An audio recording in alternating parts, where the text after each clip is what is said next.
good. Okay, everybody. I'd like to welcome everyone to tonight's regularly scheduled council meeting. It's Monday, April 15th, 2024. We've got a long agenda, so we'll go ahead and wade into it. If everybody would please rise for the Pledge of Allegiance. I pledge allegiance to the flag of the United States of America and to the republic for which it stands, one nation, under God, indivisible, with liberty and justice for all.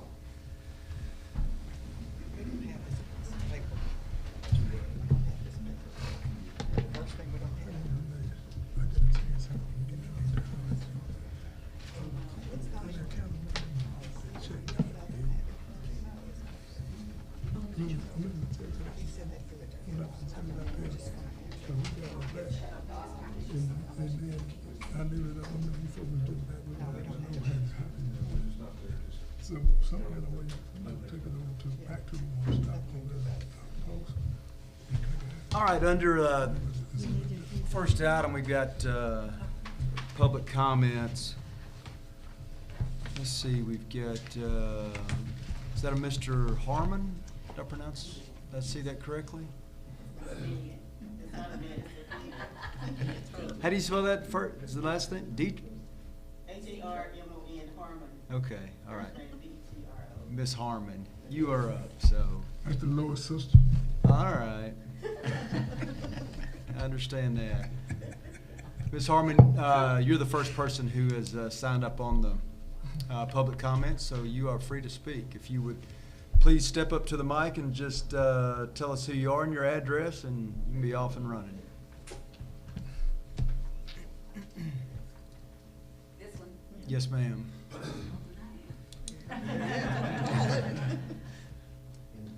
Yeah, that'll be good. Okay, my address, 506 Willow Way. Okay, that's good, thank you. Okay. My comment was I have an issue with SpaceX with repairs to my house. When they do all that launching or whatever they're doing with the missiles or whatever they're doing out there, I've had to have extensive work done on my house because of the damage, the shaking, and I've had pictures to fall off the walls. I've had cracked with sheetrock. I even had a new driveway poured about a year and a half ago. You should see the cracks and stuff in it because when it's shaking and stuff. And I've checked with my insurance company. They said they can't do anything because it's outside forces. And all this didn't happen until SpaceX started. What are those missiles? Rocket engines. Rocket engine. Rocket engines. Rockets, yeah. And the force of that stuff is, and when you're in an older house, you know, so all that repair is on me. Because my insurance company won't pick up anything. And Kevin Evans, I talked to him, he said call SpaceX. I never did get anybody. So there's a community relations, there's an email and a phone number, I believe. Did you try to contact them through that? Do you know?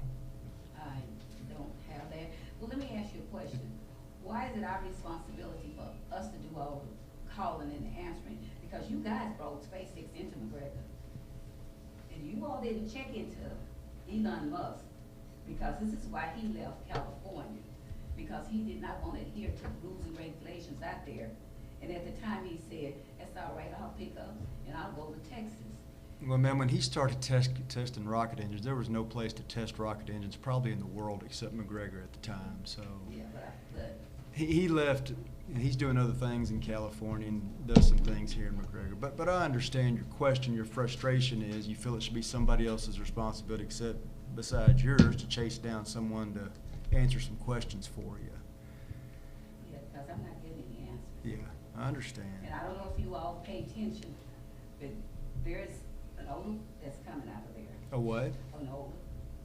If you're sensitive enough to, and it's a burning, or it's like, you can pick it up once or twice a week, and it's like a burn off, like rubber or whatever, like a little sulfur smell. Because I can pick it up there, because out there it's pretty open. It's nothing. It's not much behind us, so I'm picking up that odor and stuff. And I'm gonna let you know I'm upset because I've spent thousands of dollars repairing And when you got pictures and whatnots and things that you've had for a while, and they're falling off shelves and stuff, and you can't replace them, and like I say, they come into McGregor, but we're the ones having to do all the running to find out this and find out that. Why don't you all look into some of this stuff, rather than having the citizens look into it? I didn't vote to bring it in, I didn't bring it in. And I think that you all should share some of the responsibility. Well, I can assure you that we'll get someone to contact you. Please do. We can do that. I can make sure that someone gives you a call, and from there, I don't know what all they do. They may come out and inspect, they may try to help, they may not. I don't know. I don't know what they do. I brought some of my bills with me, you know, just in case somebody wanted to see them. I believe the repairs. The question's always going to be what really caused. We've had a lot of people talk about, well, I've got foundation damage. Okay, well, that really requires an engineer and a study. I mean, there's a lot of things that go in to determine foundation damage. There's not much that goes in to determine whether pictures fall off the wall. That's pretty easy to understand. But some of those other things are not so easy to understand. Well, I'll put it like this. A lot of the things that's taking place in my house now was not taking place until that stuff going on out there at SpaceX. And sometimes it's much heavier, and you get a pretty big jolt from it. We know. We all know. It's. I will tell you that part of the problem has been the horizontal test stand they have out there, and that's for everybody to know. I mean, they've got a horizontal test stand. That's the only time you ever hear it. There are numerous vertical test stands that nobody ever knows. But there's a horizontal test stand out there, and we've received word that horizontal test stand, the word is it's going to be decommissioned. That's the word they've used. They're going to take it out and build another vertical test stand. So hopefully in the near future, that will not be an issue for anybody anymore. So that's what we've been told. I hope it's pretty soon. Because I I'm tired of agree. spending my own money to make these repairs, and the insurance companies will not pick it up. Yeah, I know. You ought to press back on your insurance company, because insurance companies don't always have the best reputation of picking up claims I have an insurance either. company right here with Terry Orr. Yeah, but he's just the agent. He's not the adjuster. It's not a Terry issue. It's an adjuster So I issue. have to go through Terry and order. They usually refer you to. I'm giving you legal advice now for free, but you end up you end up usually contacting your adjuster. The agent sends you to the adjuster. You send them a written letter, and you provide all the information. Usually, an adjuster will come out, and they'll tell you whether those things are covered or not. That's how that works. I had another deal on there, but my sister said I wasn't supposed to be putting one on there. So. Okay, all right. Can I say that? Yeah, sure. No, I live out on Woodway, and what I wanted to ask, and I've talked to Chad, pretty nice guy, and he The was guy saying back that- there? You know me. And but I wanted to know when is that street gonna get fixed? Cause we've had, I know one year, was it last winter? I think we had 3 water breaks on that north end. And then we looked up on that south end, we had 2. That street looks horrible. It looks like a checkerboard. That's Chad's fault. And when those guys come out and put that, filling in the potholes and stuff, they're so sloppy with it. Cause I've had to go out there and stop them, cause they just throw it up there any kind of way, and it looks horrible. If they're gonna fill those things, they need to be a little bit more neater with it. Well, there's probably not going to be, again, I don't know, every street has a designation. The streets that really need repair, there's a designation on a repair plan. And some are soon, some are way down the road. But we can't replace any of those streets until you start, you just mentioned water lines. You don't want to put a new road in, do a bunch of fancy, really expensive repairs just to have the water line break and you start digging the road up again. So I'm sure that's the first thing that has to be addressed is fixing those water lines, maybe water lines, sewer lines, whatever's under there. So we got to get the street dug up even worse than what it is now, fix the water lines, and then you can come in and fix the streets. Again, that's just not an easy or fast process. Chad may know more. Chad, do you know what the where the list is, or what that designation would be? Willow Way and Laurel Lane is part of phase 1 of our next round of street work. And we're working on utility design right now with engineers and hoping to have it out for bid in June. Okay. So it's coming. So Chad, is that one of the roads that does need Yes. utility work? Well, there you go. There's your answer, and that's the reason why.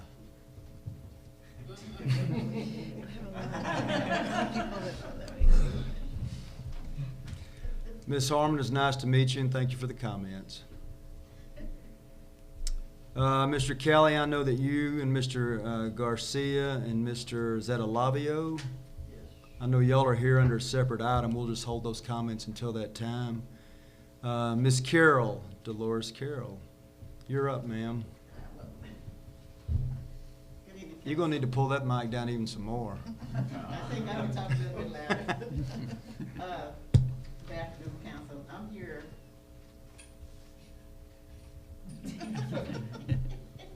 In regards to the city ordinance, regarding farm animals, the city ordinance states that you can have farm animals outside the city limits, not within the city limits. Well, I'm here to tell you, we have goats in the city limits, and we have chickens that having fun. Now, they say the chickens can be in the city limit, but they have to be in a company. And up to a limit, there's a limit on them too, so. 12 chickens. Yeah, And they have to be in a fenced area. right. Well, I'm here to tell you that those 12 chickens, they have a field day. They go everywhere. You go across the street, your car, several times, they done flew up in my So they're not in windshield. a coop? No. Where are they at? And the goats are having fun too. Okay, well, we've got a really good ACO, Animal Control Officer. So I have to go to him? Well, it's just like you would call the police, and say, hey, I got a complaint, can someone come out and check it? And he'd put you on the list, whether he'd be there in 10 minutes or a matter of a couple of days, but that's his job. The animal control person. Yes, ma'am. Well, ACO and also Paul Estrada will work on this. Okay, Paul usually is here, but he's out tonight and tomorrow. He'll be back. I'll get him and Rowdy headed that direction. But, I have talked to Paul about this. can you give us the general address, or street at least? I'm not gonna tell the address, Paul, you can come and look and see. Are they all up and down the road? Yes. Oh, I see them. Those are free range chickens. They free range. And then they look at you like, what are you coming down the street for? They fall up in the windshield, and I don't wanna hit the chicken because if I have to cook them that night. I invite you, but I just wanna invite you. You do it. Be careful, the bushes may come looking for you. Well, listen, we'll get Paul and/or Rowdy to take a look at that.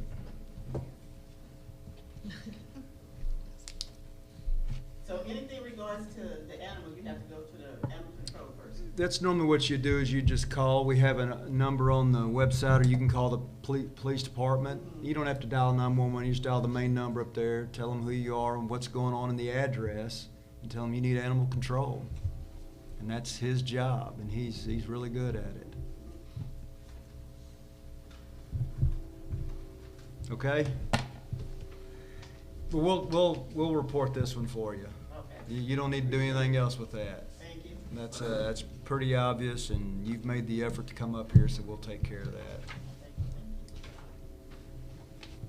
Okay, that's the public comments, the consent agenda. The only thing under the consent agenda tonight are the minutes of the meeting. Angie's not here tonight. We don't have those minutes. We'll have to pick those up. There may be a special called meeting between now and the next meeting, but in any event, there are no minutes tonight from the prior meeting of March 11, 2024. That takes us to item 2, which is discussion and possible action regarding approval of the City of McGregor Annual Comprehensive Financial Audit Report for the fiscal year ending September 30, 2023, as prepared by Brooks Watson and Company, PLLC. Good evening, Council. My name is Louis Breedlove, Senior Audit Manager at Brooks Watson. I had the pleasure of completing the annual audit for the City of McGregor. And in front of you, you should have a bound copy of the audit report. And in front of that, inside the front cover of that is also a printout of the presentation that's on the screen, as well as a couple of letters that go with the audit report. I will be utilizing that presentation to go over the results of the audit. First, I do always like to give you a quick overview of the audit process. I'll try to make this as short and sweet as possible, as I do realize you have a long agenda for this evening. One, we do perform the audit in accordance with generally accepted auditing standards. And when we perform that audit, we break it down in various phases. The first phase being the assessment phase, where we come out to City Hall, we do walkthroughs anywhere where money's coming in or going out. We're evaluating the processes and controls that are in place. We sit down with the folks in that department. We have various questionnaires that are completed and that we review as well. And based on those evaluations, we also do sample testing procedures where we look at actual activities happening to make sure that what we're seeing in practice is consistent with policies, procedures, and expected controls that were identified during that process.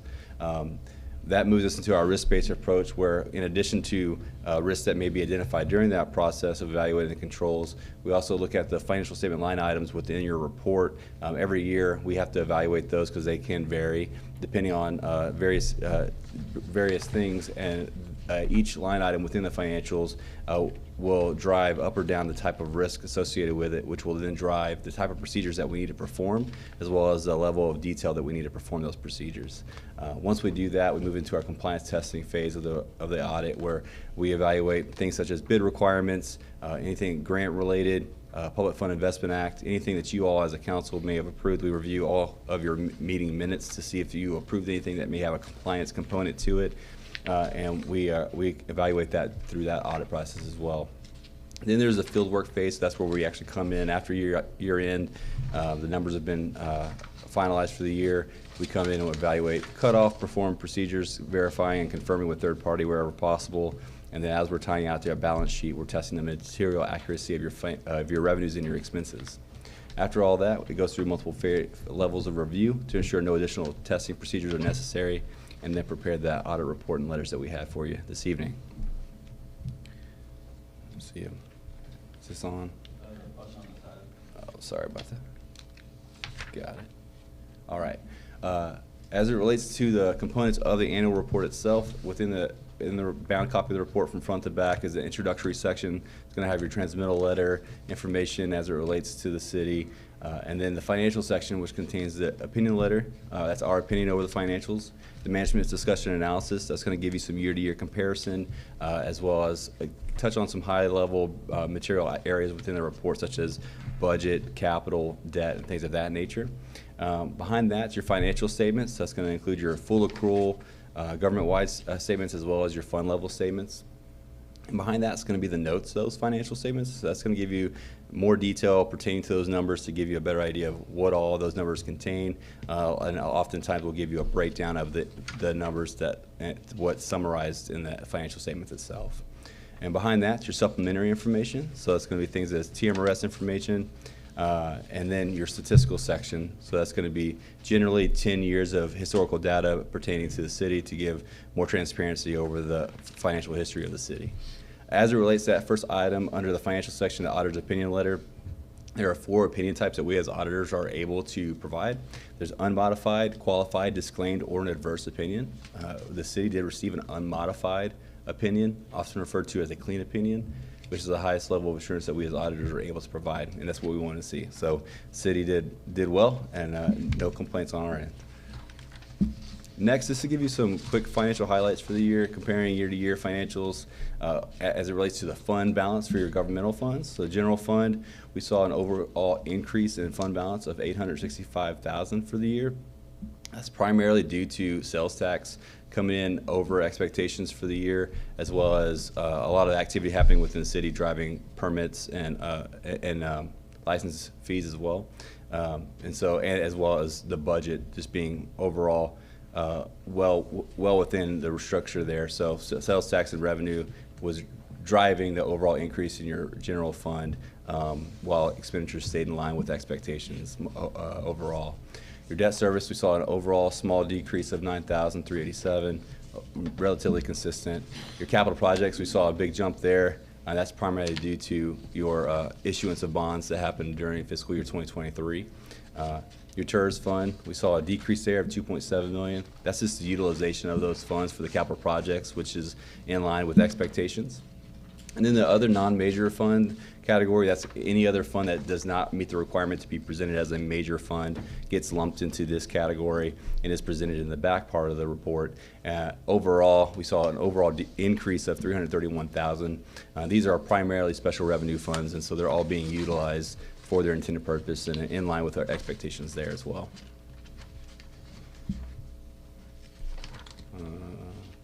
Sorry, okay, there you go. A quick overview of your budget results for the year. So for your general fund, we saw revenues, as I mentioned earlier, were over expectations, over budgeted by $1.3 million. As I mentioned, that's primarily due to the sales tax and permit license revenues that came in during the year. Expenditures did come in over expectations by $272,000.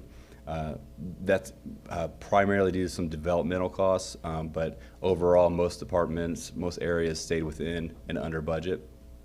Your other sources and uses, that's going to be, we had a negative variance there. That's primarily just due to there being a budgeted transfer in that didn't occur, but overall, in line with expectations otherwise. But in total, net budget variance has a positive variance of $865,000 for the year. So assuming the city was able to accomplish everything you were seeking to accomplish for the year, that's a very healthy fiscal budget. As it relates to fund balance, the unrestricted budgetary fund balance for the general fund, GFOA recommends that cities maintain at least 60 days or 16% of your fund balance. That's unrestricted budgetary fund balance, and the city has a goal to have 90 days or preferred 120 days or 33% unbudgeted or unrestricted budgetary fund balance. So the city did have 90%, so far exceeding the goal for the fund, and so that's a very healthy place to be, and so the fund's looking good. Next, looking at your proprietary funds, that's going to be your business type activities. So your utility fund and your airport fund. These do operate more like a business, so we evaluate them accordingly. We always look to see how is it operating. Is there an operating income or operating loss? So we see utility fund, it has an operating income of $962,000. And this is after depreciation expense, or like some non-cash activity that occurs as well. So very healthy position there. Your airport has a loss of $84,000, but I did want to note that that's due to that depreciation expense. So if you were to that includes $256,000 of depreciation. So that's a non-cash transaction. So overall, from a cash standpoint, it's running positively, but from once you include that non-cash activity, it does show an operating loss of $84,000.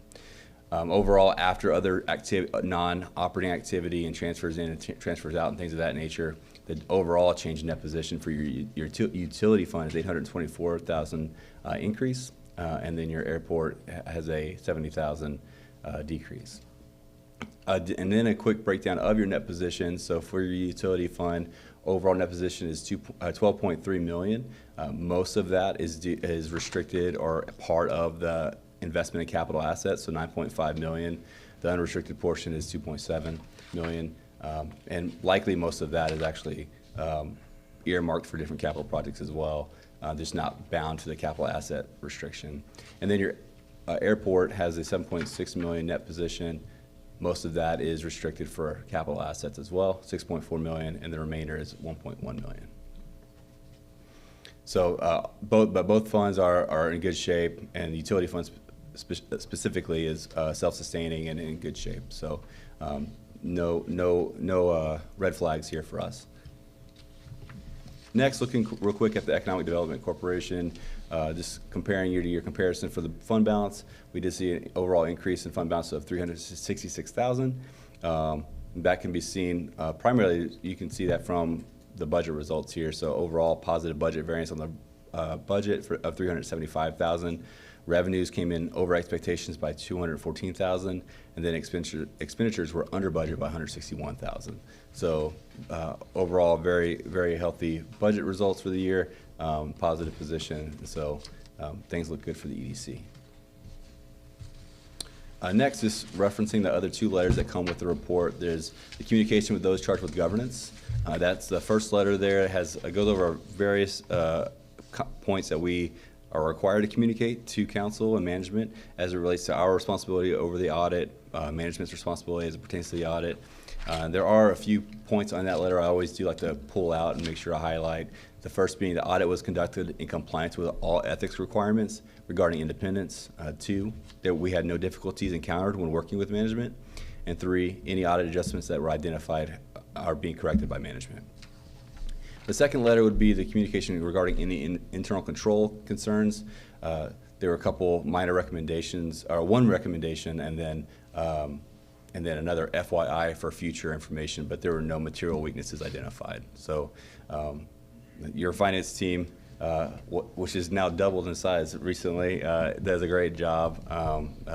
So been a pleasure working with Carolyn, as she's always hustling to make sure we get everything we need, and so you guys are in good hands, and so just really appreciate all the hard work that happens here. So want to make sure you guys know that as well. And with that, I'll open it up to any questions you might have.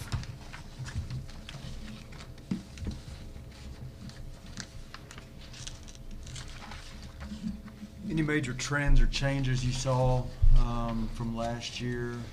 Anything that, Really, whether everything's good or bad, either one? Yeah, really, from as far as trends go, with some of the growth and things that are happening and developments that are happening, I think everything is in line with expectations as far as that goes. With the TERS growing and some of these other companies that are kind of coming in, so no red flags or surprises. Everything kind of in line with expectations, and I think some of the feedback that we've given in the past has been more on segregation of duties, and usually that's a concern with a lot of small cities. We see that often, but I think that's being addressed with the recent addition. So excited. So when you say the recent addition, you're just talking about different people now, different people having different responsibilities or more eyes on the same project? Yeah, and so this is well, I already forgot your name. I just met you.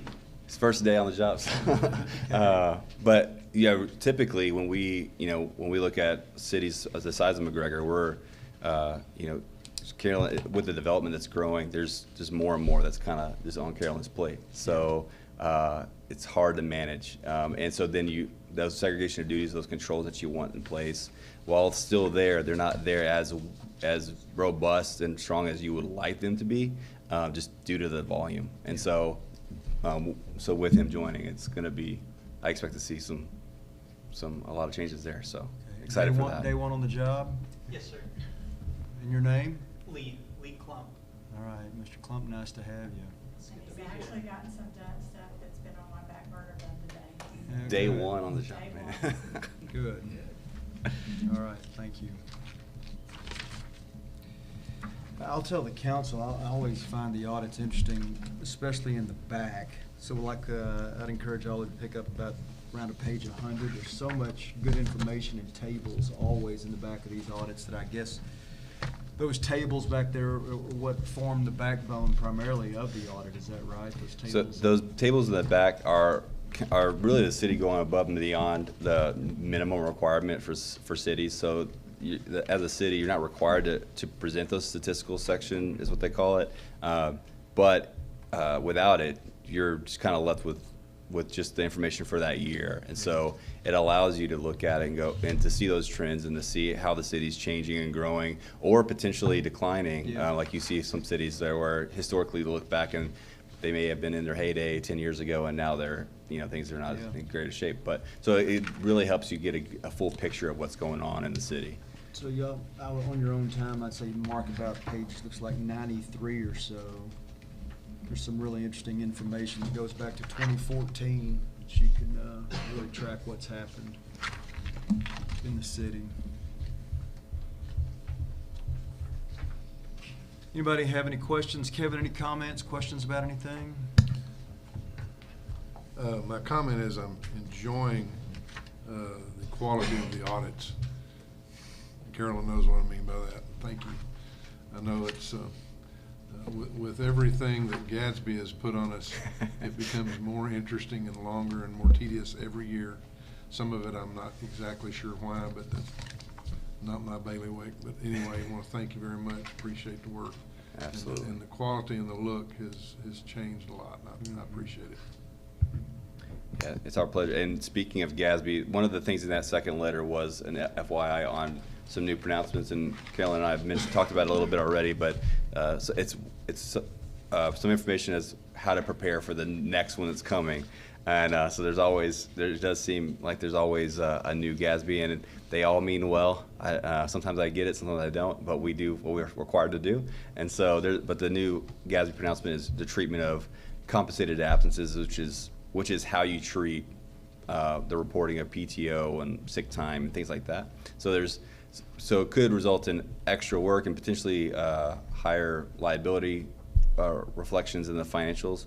So our recommendation is to evaluate policies and procedures as it relates to that, to help kind of prepare for that, because it will be in effect 24-25 fiscal year. So this next year is kind of when you want to prep for it. So, and we'll talk more about it too, to make sure that the city's ready. Okay. Carolyn, this is your area. You have any comments, or we covered them all? What are your thoughts? Any?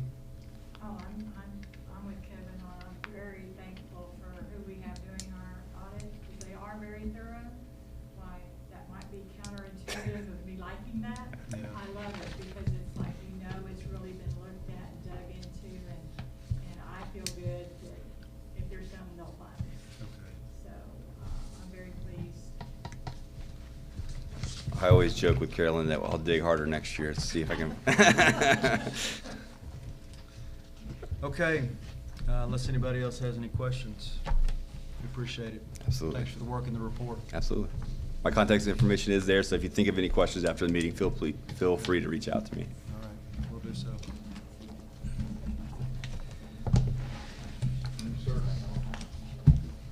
I'm gonna jump way ahead in the agenda. Kevin brought to my attention a matter under item 18 that's shouldn't take but a minute. We've got someone here from Houston that drove up tonight. Yes, sir. So this is a gentleman with Messer, and yeah, that's it. Okay. So there's an amendment to the development agreement. We would have taken this up in executive session, but there's nothing about this that is secretive in any way. So, Kevin, you want to tell us what's here, and we'll get to work on it. Charlie looked at this when they sent us the note. I actually disagreed with them, and Carolyn and I actually disagreed with them, and then we sent it to Charlie, and he says, no, they're right. So you've got a really good city attorney. You hurt my feelings, you hurt Carolyn's feelings, but we're getting it done correctly. When this was originally done, the wrong dates were put in there, and all this does, and you can see in paragraph C there, it used to say made in 2025 based on 2024 years, and now it says in 2026 based on 2025 tax year. So it's just one of those things that can get confusing when you're working with CAD and looking at a budget versus looking at a report. And that's all this does, is change that number. Gives them time to get it more built before we go through the process, yes.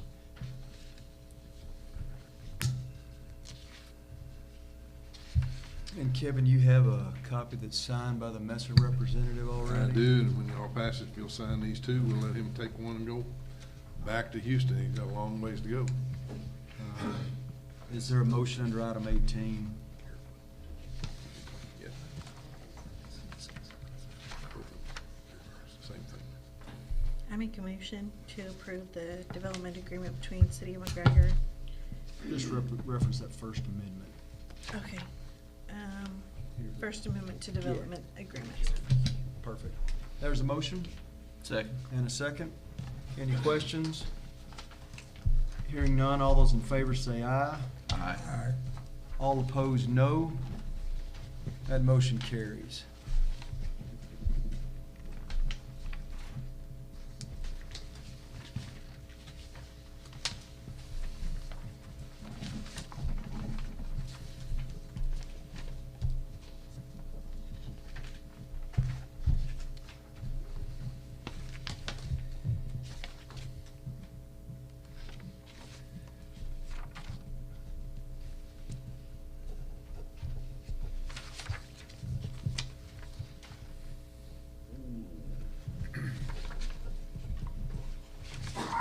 Okay, Kevin, there's a couple of signed originals. Thank you all very much. I appreciate the consideration. Yeah. Moving up the agenda. You're welcome, thank you. All right, council, that takes us to item 3, which is to hold a public hearing regarding application for a specific use permit at 616 West McGregor Drive.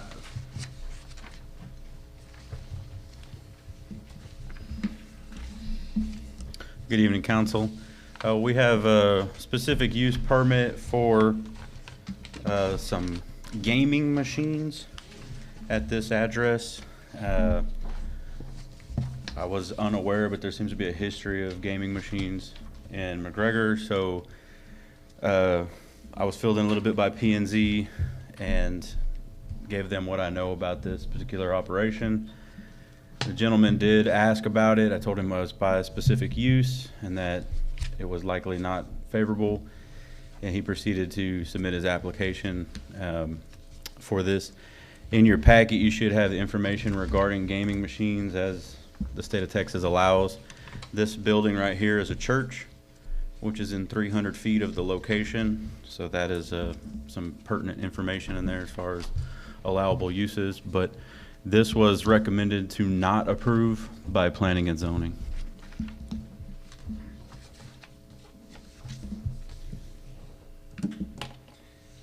The old movie? Yes. Rental place? If anybody's looked at the packet, it's a really difficult legal topic. I say difficult, there's just, there's a very narrow exception by which you can actually do this. And over the years, not speaking of this place, nor the person who made the application, I can just tell you it's been fraught with abuse when you are limited to a $5 furry and you end up with other things. And we do have a history of it in McGregor. It did not turn out well.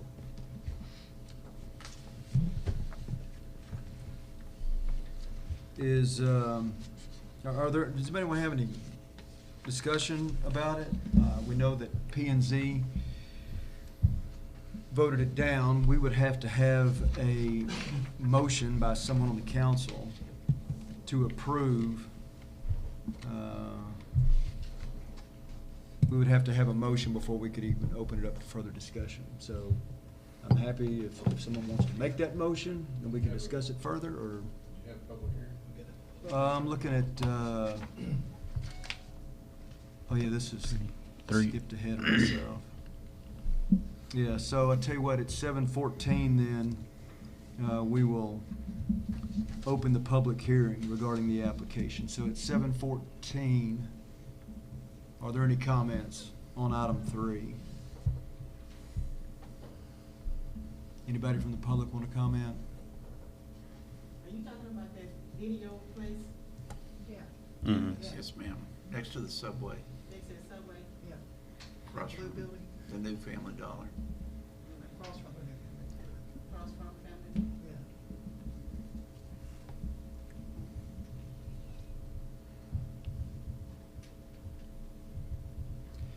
Hearing nothing else, the public hearing is closed at 7:15.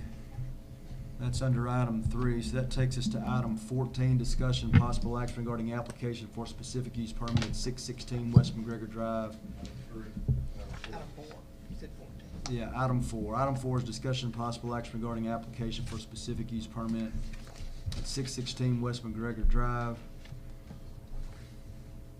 This is confusing too, though, Kevin. It says as recommended by planning and zoning. Yeah, they recommended not approving it, so. Right. Okay. Does everybody understand that? Yes. So we don't approve it, we just don't have this. Yeah, we would do nothing. There would be, so again, floor is open if anybody wants to make a motion. Council, is there a motion?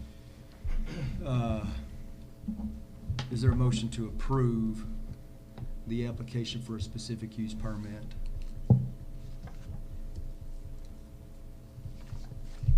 Hearing no motion in support of item 4, this item dies for a lack of motion. So with that, there is no further discussion and certainly no approval of item 4 relating to the approval of a specific use permit at 616 West McGregor Drive. Anything else to take up on that? Anything, Brian? Okay. That takes us to item 5, which is to hold a public hearing regarding revised conceptual plan for the ranch planned use development.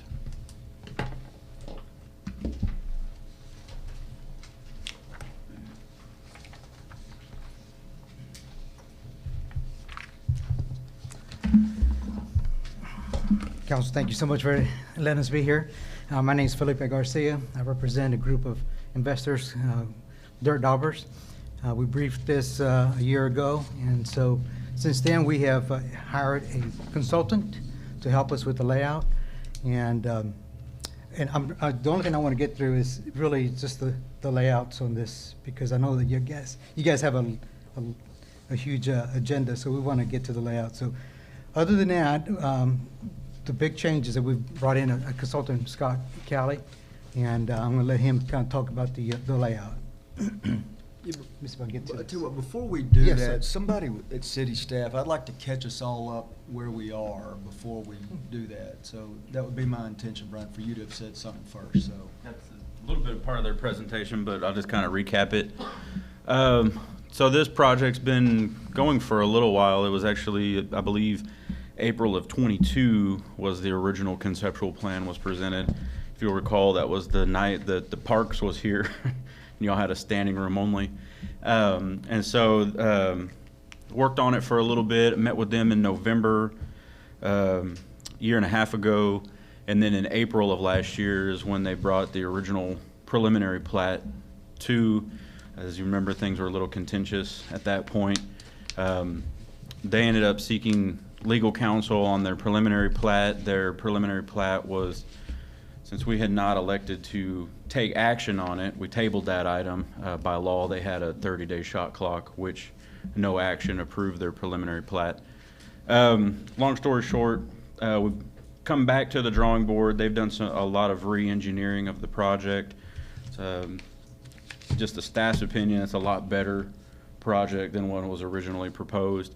And Scott is their spokesperson now. He's leading the project, so we've got one point of contact instead of 8 different points of contact. So I'll let them give their presentation a little bit, but we're back with a newer, better iteration of a previous project that y'all saw before. Okay.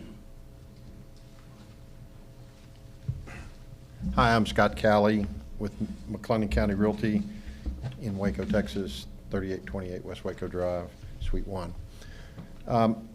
As Brian said, last week in May, first week in June last year, I was contacted by the attorney for dirt daubers, and he asked me to meet with him and you guys, city attorney Charlie Olson, to review what was going on. And that's at that point I found out about the contentious hearing that you had and kind of how this development went. After them twisting my arm and convincing me that there needed to be a little more focus in this development, I made the commitment to help dirt daubers really understand what happened and then work with the staff to also help them understand what was happening in the overall development. There's no question that the owners of the property had not had any experience in development, that prior to Brian being here, we weren't as strong in the city in understanding all that we needed to do in this kind of development. What actually had occurred with you guys and what actually occurred with dirt daubers, both parties were wrong, and what I told them is we need to make it right.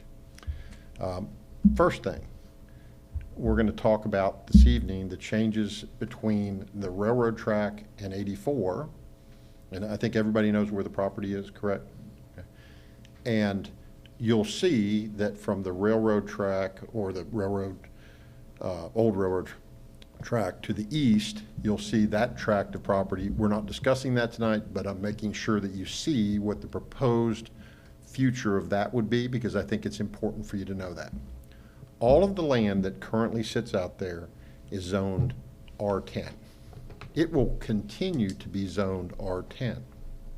The request that should have been made by dirt daubers and looked at and accepted by the city is an overlay called a plan unit development.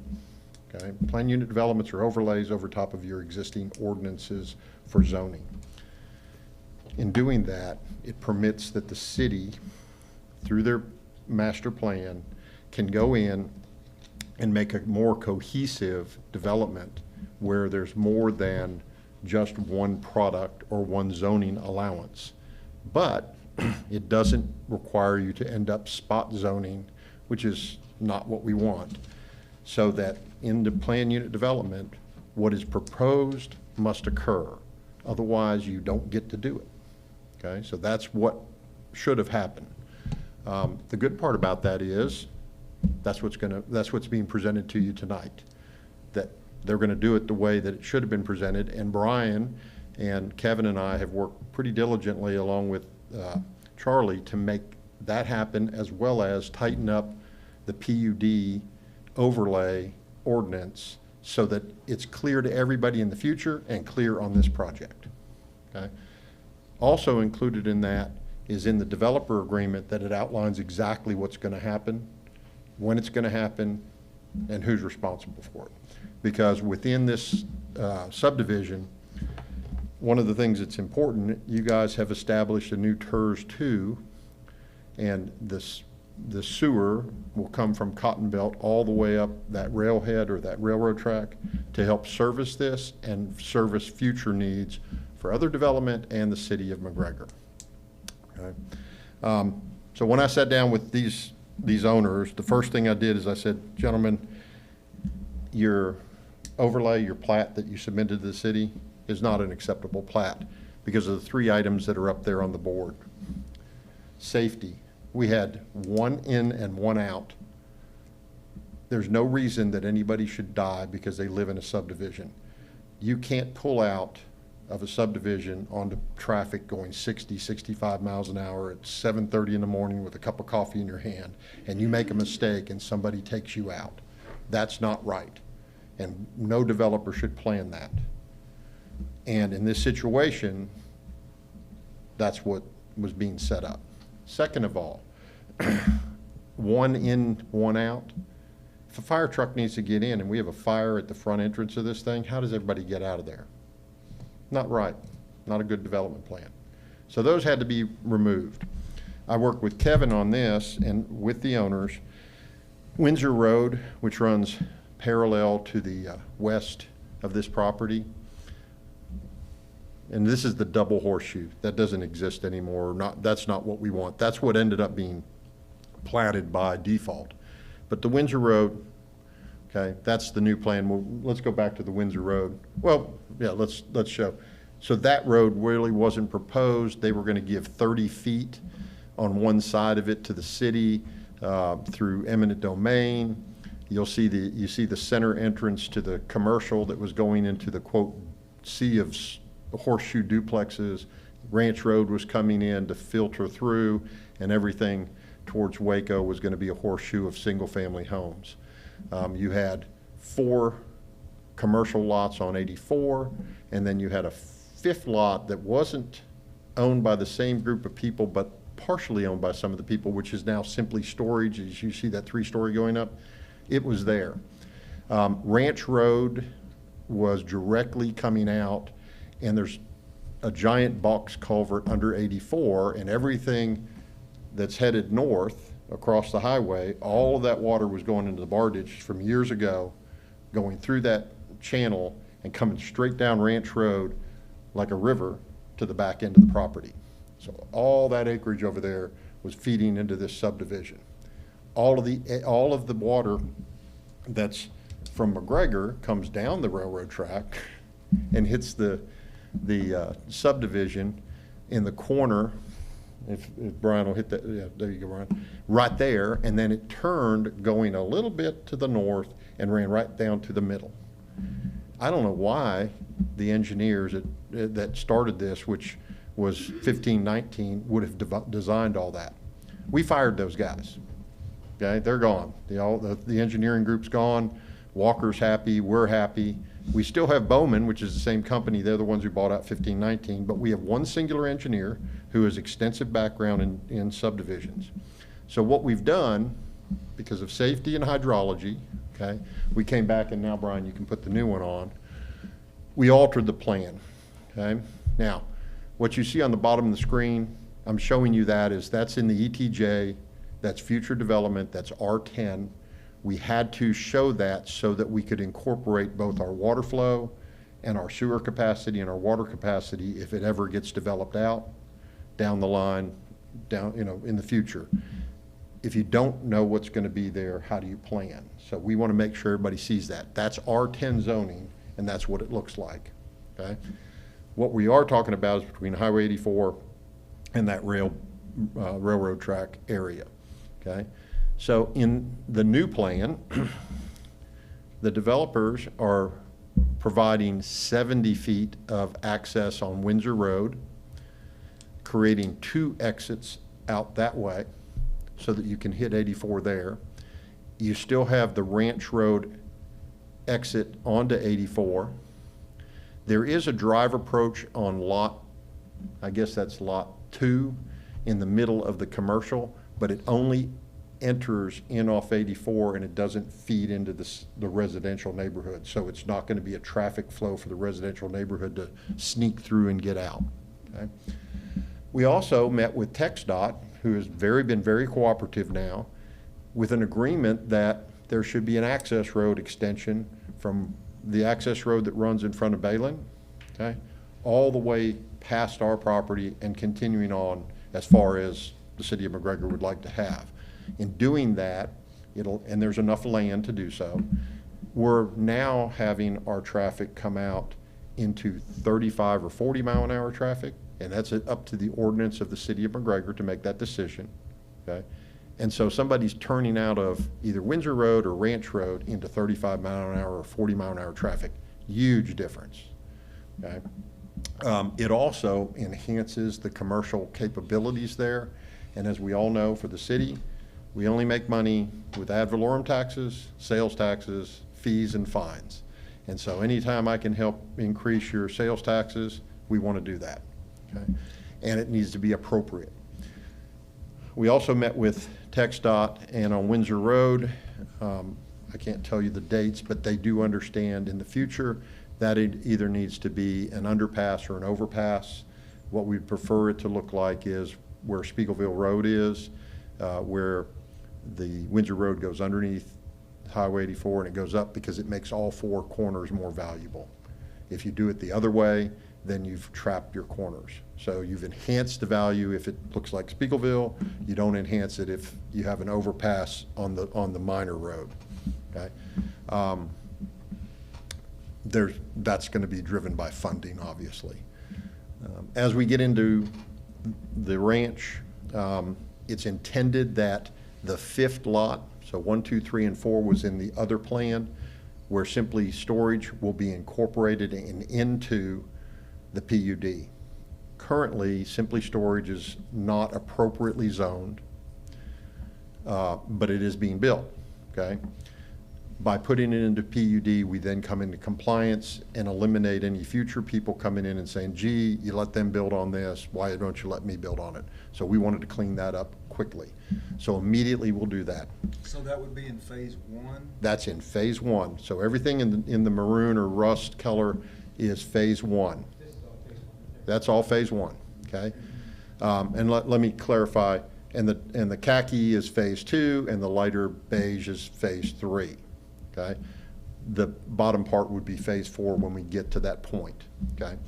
But the PUD right now is just phase 1, 2, and 3. We will ask for phase 1 to be final platted once Ranch Road Esplanad's in, and once Windsor Road is completed to that point, so that you'll see Trailhead, which is the road that runs right there. Once that occurs, what we'd like to be able to do is start marketing that property, because it currently has sewer and water running in front of it. It's not our intentions for those parcels to be hooked up to that sewer and water, but by having it, we have access, so we meet state requirements. By doing that, it also allows us to final plat Simply Storage and eliminate that anomaly. And the sooner we can make that go away, the sooner we create that cloud within our structure of our ordinances. Let me go to the next phase, and I can kind of tell you what we anticipate. The corner at Windsor Road and 84, we expect that to be probably a medical facility. Okay. The second, yeah, they're right there. The second one will be service to that medical facility. The third one we anticipate being a community service, you know, C-store. We're not looking for trucks, but we are making sure that a CEFCO or someone like that will go in there so that we can service that area. The jump across 4 we anticipate will probably be, I don't know, coffee, donuts, et cetera. Maybe a, you know, it won't be, I don't think it'll be a Starbucks, but it might be, you know, I'm not going to make the city manager happy, but he's pushing for something. No, I've already told my daughter what you said. I know, and I can't really disclose all the people that we've contacted, but we have very viable businesses that are interested. They know that they're at least a year out, but it takes that long to develop a piece of property and get their financing in line and do all their design plans. And then you have Simply Storage. On the Simply Storage facility, they are talking about putting in some EV recharging facilities and also one of the big ice, you know, where you pull up and get your ice as additional to the storage. So that's the service aspect of it. What we did do in the ranch is where the ranch road comes out, it does not come out at that culvert. The actual culvert now is between lot 4 and lot 5. We handle that water coming down there. You'll see the green belt. It turns, runs where that dashed line is into the retention pond, thus not having the burden on dealing with the water on the property that's across the highway, that's channeling in. And then what we've done is we've agreed with the city as well as with Walker that all of the water coming from downtown McGregor and all the hard surfaces that we're developing in McGregor is going to come right down on the dotted line you'll see and turn where that arrow goes. And what we're doing is we're catching in our retention pond there and we're channeling it all down to the South Bosque. Makes sense, solves our problems, solves our long-term problems because we really didn't have a master plan for hydrology from the city or from us, and so now we do. We know where's our water going, because all this is hard surface and we all have to deal with it. We all understand flooding. The other plan, the streets would have been flooded, lots would have been flooded, we'd have been backing up, and everybody been upset. So the other thing that we did here in safety is you'll see that there's no long run streets. The reason is, you know, you're going to go 4 or 5 houses before, that's the maximum you're going to be able to build up speed. So if kids are playing, somebody runs out, a ball gets kicked, you can't be going too fast, so you're not going to hit somebody. That horseshoe, the people on the back end, by the time they made it around there, they could be going 40 miles an hour in a neighborhood. That's not right. The other thing is it forces people to turn left or right, which causes their mind to stay focused on the road. They have to make a turn, so they know they have to be paying attention. They can't be putting mascara on or anything else. Ranch Road does run all the way through. That road we anticipate will have some what we call distractions, some islands in the middle that'll have crepe myrtles or whatever to cause people to weave around and again keep their focus on the road, not on whatever else is distracting them in the car. Phase 2, we anticipate, and that goes to the third thing in my list. So we talked about safety, we talked about hydrology, economics. One of the things I talked long with the staff and with the city manager and Brian in planning and zoning is we need in McGregor, we've made promises that we need housing for people to live that's quality homes but affordable. At $80,000 a year, husband and wife, each making $40,000 a year, that's $20 to $22 an hour. They can't buy a house in McGregor now. So they have to have a place to live. These are our 25-year-old kids. I'm 68 years old, been doing this for 40 years. There's no place for them to go.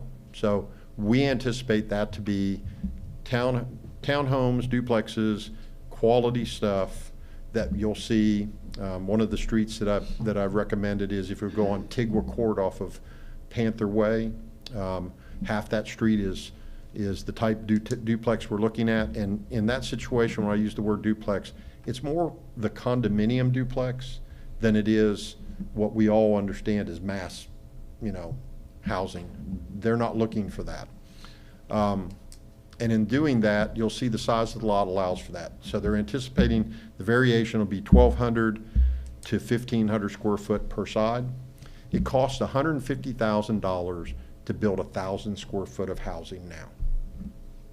Inflation, that's the economy we're in. So if somebody's going to build a duplex that's 1,500 square feet, they're going to spend close to $400,000. That's not college housing. That's not low income housing. That's going to be what's there. But what it does do is it lets people that can afford it fall in at about $1,300 to $1,500 a month. Buying a home, you can only put 24% of your income towards a purchase. You can kind of cheat your way up and have close to 30% of your take-home pay for housing and still be able to lease. So that's the leasing section. That's the starter people. The light beige, those are 5,000 square foot lots. I can build anywhere from 1,500 to 2,000 square feet on that, one story. If they want to go higher, that's fine, but we're really not pushing for that. We anticipate that to be people who are making somewhere between 150,000 down, but it's really the 80 to 150 to 150 to, it's 80 to 150, maybe 180, because let's all understand 25% of our gross wage gets eaten up through taxes and other obligations. So that's our target there. It's people who may be in the city of McGregor that want to sell their older home and move into something they never have to clean up or fix up again because it's brand new, okay? And, I'm not calling them affordable homes, but I'm calling them that they're in the target. So those houses will probably fall in at somewhere around 300 to 325,000 at the starting level and go to about 380. And which section is that? That's 3? That's that beige. That's section 3. So that is single-family homes for resale, okay?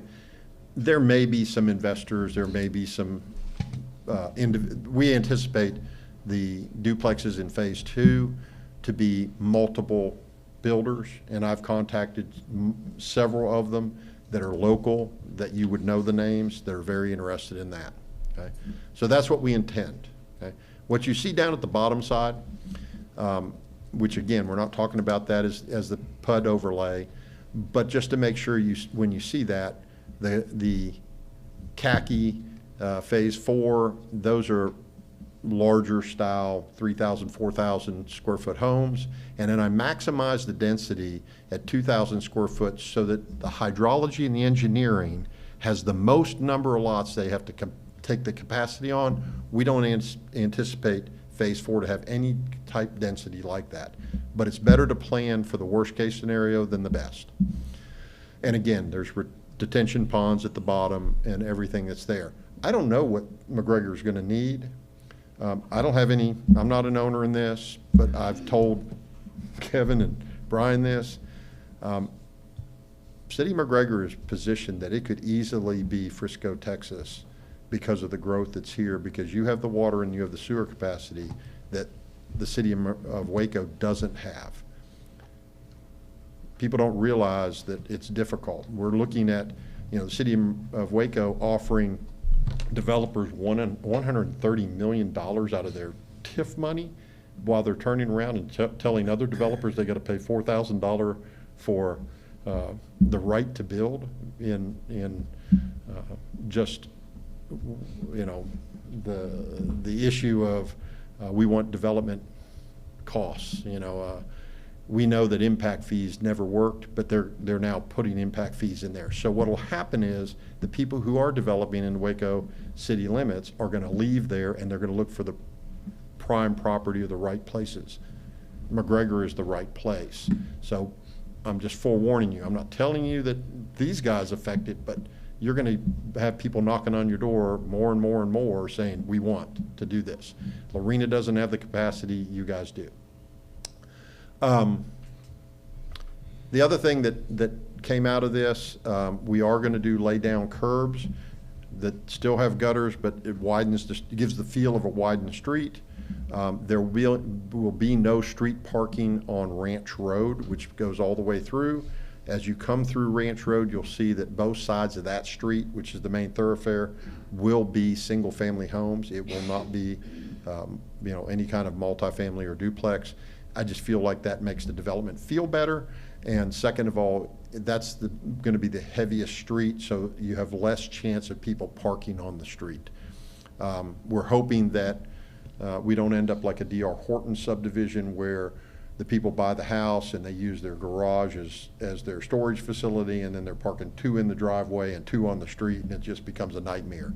Having Simply Storage next door or right there, we hope that becomes the storage area for everybody, and we're going to encourage that. Other thing that I'll jump over is we discussed HOA. The HOA in this subdivision is going to be lightly restrictive. It's more going to be targeted to what they're landscaping, and we want to have drought-tolerant landscaping because we don't want to use up water capacity. We will have a strict architectural approval committee so that we're going to hit the developers, the builders at the front end, say you got to build this quality of home, and then take our hands off the homeowners so they don't get beat up, because we've all heard the nightmare stories of the HOA stuff. I think that pretty well handles what we need. I will reinforce something that we are doing right away. We have the 16-inch main running down of water running down the railroad track. Along Ranch Road, we're going to bring a we were bringing an 8-inch line all the way from there, from the 16-inch up to 84, so that we can provide fire protection for Simply Storage. We've agreed with the city to work on making that a 12-inch line, then turning it towards the city of McGregor and hitting the fire hydrant in front of Balin, which then completes the circle for your pressure plane for that territory. And so we're going to work with the city to upgrade that to a 12-inch line, make that L coming across there. It also puts a 12-inch line right at Windsor Road so it can jump across if need be, okay? That creates a better strategy in overall utilities. So that's going to be built with an easement immediately, even under this process. So the dirt dauber guys are going to give an easement to the Simply Storage people to run that water line. So we're moving that forward as fast as we can, and that, that helps us. We do have a timeline. You'll see that in your brochures. Did you get? I didn't give them out yet. Oh, we have brochures for you, but we do have a timeline in there. We know that we're, as the city of McGregor, we're under the gun. We've made promises to businesses that we need to provide housing. So this gives us a timeline of where we want to be. We're going to work really hard to make sure that we have buildable lots available right at the end of this year, 1st of January. If we can get there, we think that we can provide product by April of next year to those new manufacturers coming in and to the people within your community, because we're starving for that. And if they continue to hire people out of Waco and they try to live in Waco, driving back and forth, as fuel trickles up, they lose the bottom end of their employment staff. And we want to keep them close. We want to keep them here. And if they can afford a $1,300 duplex here, or they can afford a $1,800 to $2,200 house here, then they're not driving from Waco and they stay within our community. Obviously, rooftops drive everything. We might even get a Whataburger. You just have to have the rooftops to prove that out. So I think you guys have a really good understanding of what we're trying to do. You'll see the changes of what we've attempted to make this a true quality development instead of just a fast, gee, we want to throw this stuff in there. The guys with Dirt Dauber have worked pretty hard to do that. They did a good job on their first attempt in McGregor by building the apartment complex, but they're builders, they're just not developers. And they regret having sold their apartment complex. They wish they would have hung on to it, but now they want to take the next step. So if you have any questions, I'm happy to answer them. Let's go back to the drawing, the plan, please. Just want to make sure I understand. So phase 3 consists of 2 different components. Would it be the left-hand side or the west side? Those are the duplex lots with the single-family residence on the east side. Is that correct? So the rust color is phase 1. The khaki, darker khaki is phase 2. The phase 3 is the single-family residential. Yeah, but they're both marked phase 3. That both those tans. Oh, I are can't phase see that. 3. It's, they can make the correction. You can blame that on Felipe. Okay, so. Yeah, I understand, but I just want to make sure I know which side of the concept is which. So the left-hand side, where it's darker, that's the duplex side. Which is why I'm putting 2 streets as access there out, because that's where you have the density that I don't want going down Ranch Road. And how big are those lots on that side? Those lots are full standard duplex lots.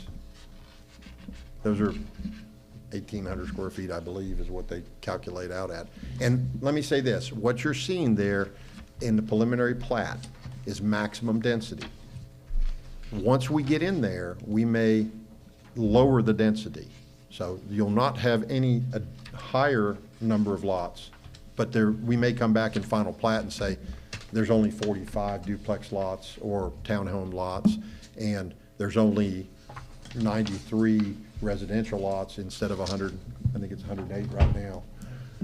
Just because of flowage, because of easements, because of things that we have to do. We are close to submitting engineering. We've worked on preliminary engineering, but submitting it to Walker. Bowman and Walker have been working pretty closely together on this, much better than a year ago. And so we are taking the suggestions that they're giving, and they're looking at the suggestions we've made.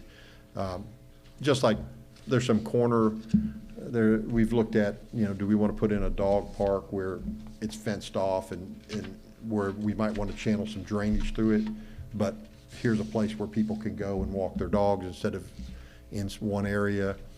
We may do some widening, making some lots that are double wide on some of the phase 3 instead of phase 2, because we don't know what the demand's going to be. The people from California spend money different than the people from Texas. And if they won't come in and say, we'd really like to build a house here, we really like to have 3,200 square feet, can we have 2 lots together? We may take, drop that out and plat it as a double wide lot. We don't really know. So Kevin, when we were back here, however long ago that was, there was this question and concern about a traffic impact analysis.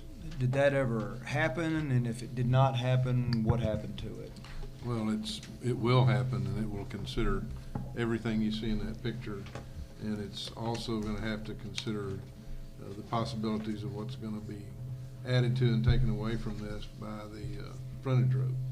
So whoever's going to do the TIA's got their hands full. They will have a little bit of data from the first one, but not much of that's useful. They'll pretty well start from scratch, I think. Well, actually, I can address that because I got emails today from Larry. So TxDOT, the old chief of TxDOT now is a consultant. He does the traffic study. And he did a preliminary traffic study on the very first one, but it was just cursory.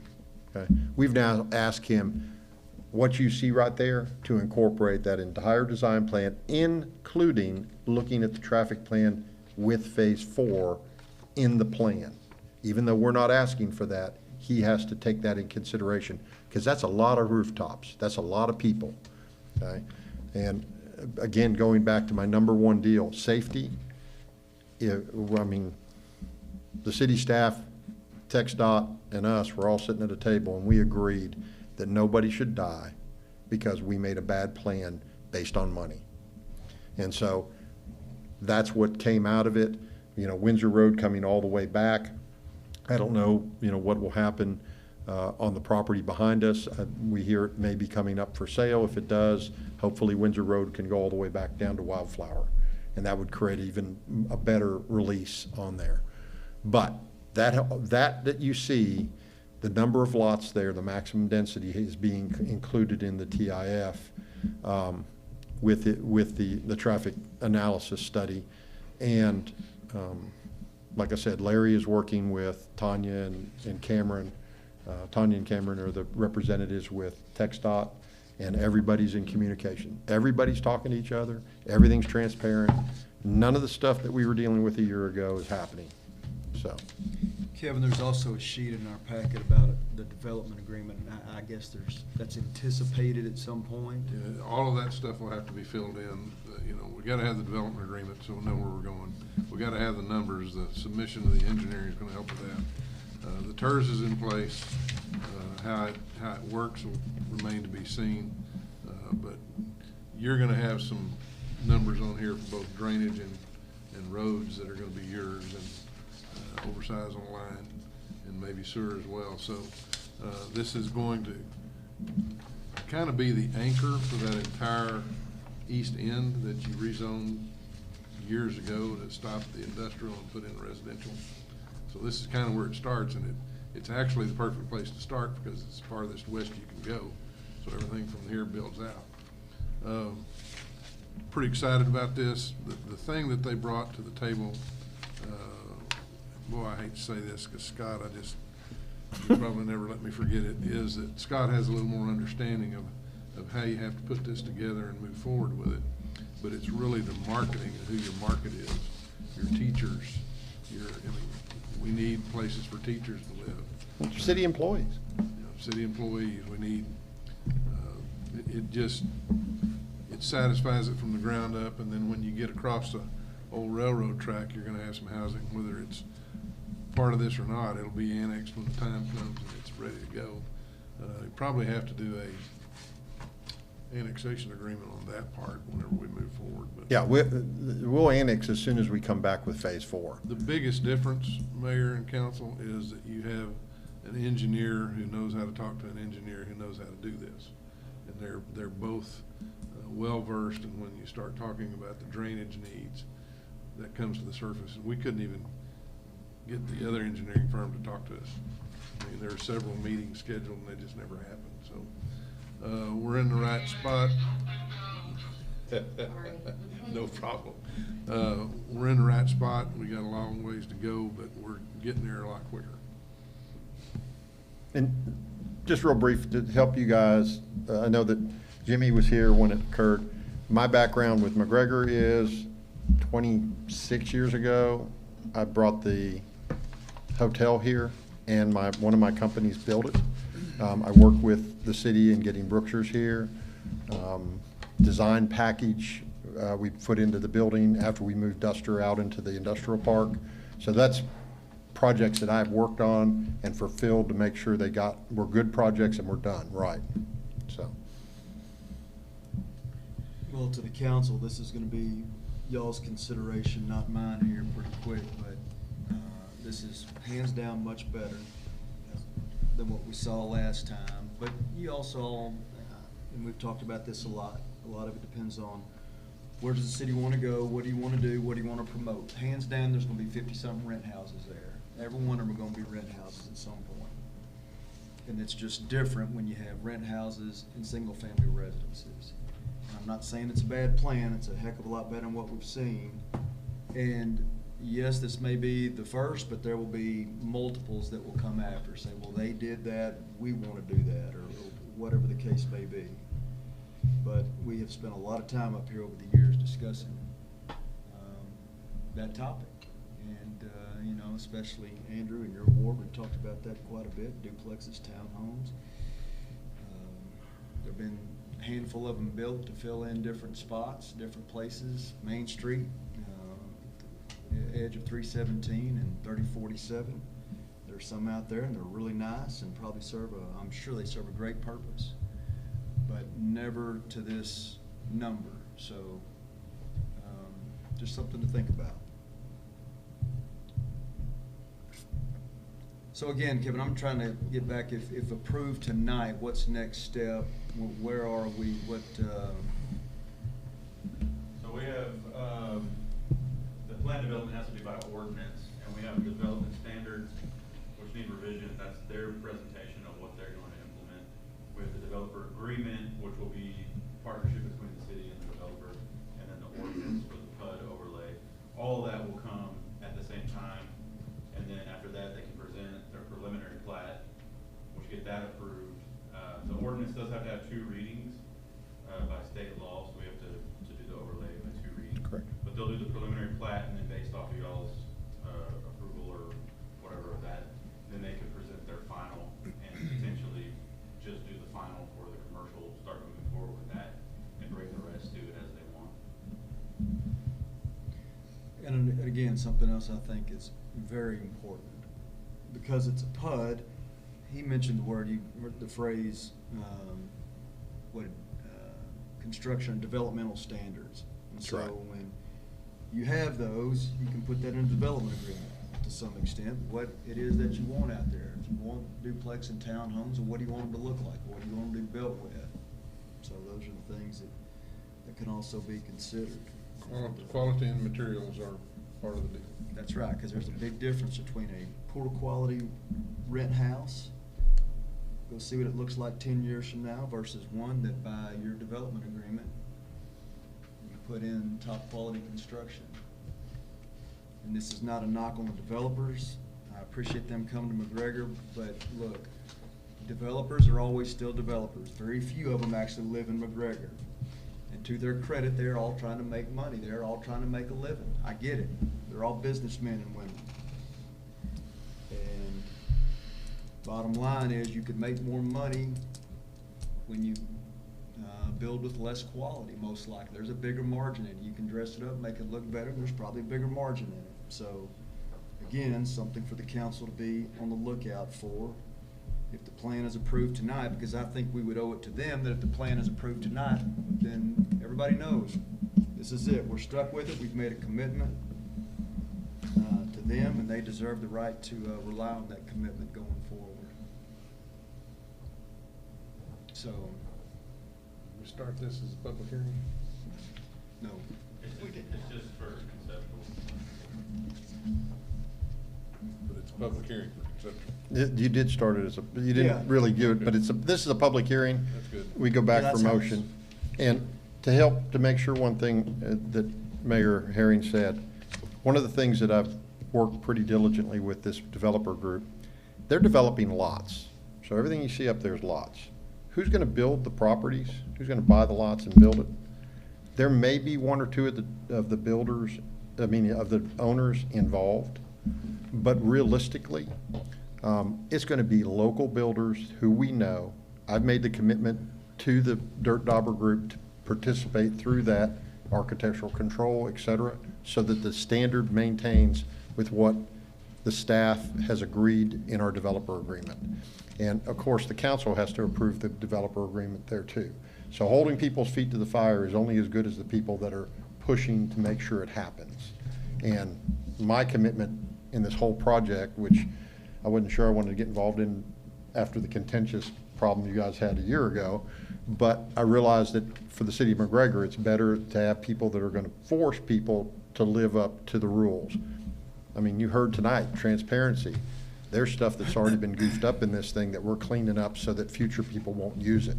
I think the standard of duplexes is, as the mayor's saying, I think there has to be a level that you want, not a level that's below that. Because 20 years from now, 30 years from now, that's the product. If it's fallen apart, we have a problem. And we see that where Ameritrust, I don't know if you guys know that name, but Ameritrust is building all over Waco, all over Temple, all over Killeen, and they're building basically masonite houses. And they look clean and nice, and they're $200,000. 10 years from now, they're gonna be nightmares. 20 years from now, people are gonna look to bulldoze those houses down. But it's government-assisted money going in and buying up every vacant lot they can build, and they're putting them down, putting them down, putting them down as fast as they can because people need houses. But they're selling to those people, and those houses are not gonna appreciate, they're gonna lose value. Wrong thing to be putting in, but nobody's holding them to a standard because they're buying individual lots with no architectural control committee and no homeowner association. So that's what we're trying to change right there. At 8:01, let's do that. Let's open the public hearing at this time. So I think everybody has a good enough idea to speak on it if they want to. So the public hearing is now open at 8:01. Anybody from the public want to comment? I'll make a comment to what he was saying about the monthly rent for the houses. 1,300, you said 1,300 to 1,500? The target's gonna be on the rental property, the starting end is 1,300 to 1,500. Okay, so. And that's 24% of the take-home pay of the target people. Would love to have lower value, but you can't build for that. As you heard me say, 1,000 square feet costs $150,000. Right now, and here's the unique thing, I can still get 5.5% and 6% mortgage rates. Investor rates are at 8.5% and 9%. So it's really hard for them to ask for much less than that. They've got to put a lot of money in and pay a lot of interest to a bank, an investor, and they have to have at least 20% in the till. You still can get 5% loans on single-family homes. So we looked at it that way. One of the things that, and Kevin will tell you, the first thing I held up was an amortization book for everybody and said, we have to understand what it costs to live in these homes. Because you can build all the homes you want. I can build Hidden Valley out there, but there's only so many people who can afford that. And Waco needs the bottom end more than they need the top end. Rich people can find anything they want. Ms. Carroll, what's your comment, question? Is that it? And this is for 1,000 square footage? What's that? Is this the 1,300? The 1,300 will probably fall in at around 1,000 to 1,200 square foot. There'll be 3-bedroom, there'll be 4-bedroom, there'll be 2-bedroom. You know, we keep talking about it, and I will, because as long as I've been on this council, I well understand, and we know this for a fact, that especially since the industrial park growth, that we need housing. We do. But a lot of the contractors and the people that coming in here started out, their main thing was, and I understand it's a business, I understand that, was about building something and putting people in them. So what they do? First thing they come in with most of the building was duplexes. That's right. And a lot of them wasn't, they ain't plumb up to, whatever. So my thing, and I'm not talking about building houses, when I say single family home, I'm talking about building some houses, decent houses. Because you speak about a young family. A lot of young families even go into what you call a starter home. They might buy a house, but at a rate that where they could be able to get in instead of paying $1,800 or $1,900 at a duplex, when that's all it is. You ain't getting nothing back out of that. That's right. Where they might buy a decent family house that maybe not be what they wanted at the time, and at some point they can sell it or whatever, and, so probably then somebody else could buy it. But what I'm talking about, it's not you, same way like staying in an apartment.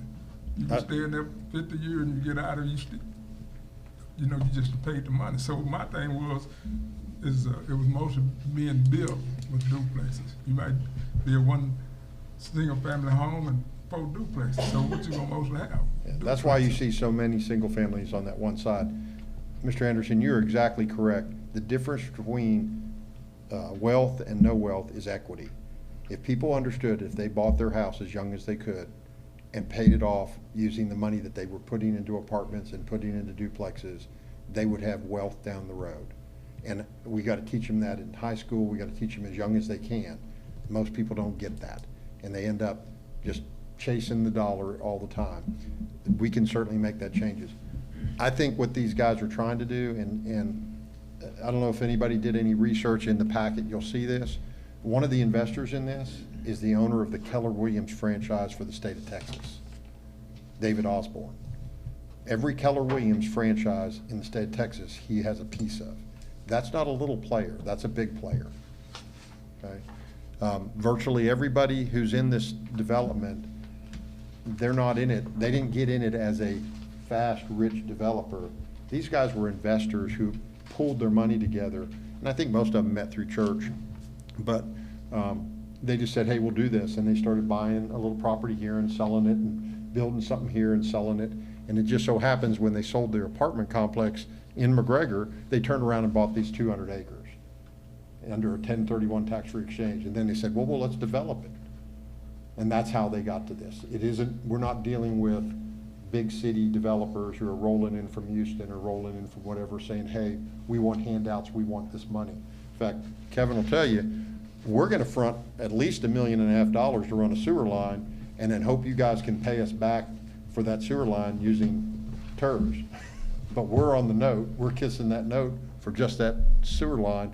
It'll take a long time to pay that back, and there's no way that development goes in without that sewer line. So. Anybody else from the public? And the council will have an opportunity. I'll sit down. What? You want to see their video? Yeah, sure. Got a key, important piece of information.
Okay, with that, the public hearing is over at 8:08. That takes us to item 6, discussion possible action. Discussion possible action regarding revised conceptual plan for the ranch planned use development as recommended by Planning and Zoning Commission. So Planning and Zoning, I know Bonnie is here. So Bonnie, that evening, Planning and Zoning recommended. Any other comments, thoughts? We just recommended the conceptual plan that was presented. We didn't see any specifics, except from what y'all saw, that's what we was presented. And, that I get with the but, we didn't have all the information, but as far as the concept, that's. Okay. Council, it's at your feet. If there's a motion that's. I'll make a motion to approve the conceptual planning for the ranch. Second. There's a motion, a second under item 6. Any other questions or comments? Got it? With it being a conceptual plan, I mean, could we still change what is developed in there, or? No. No?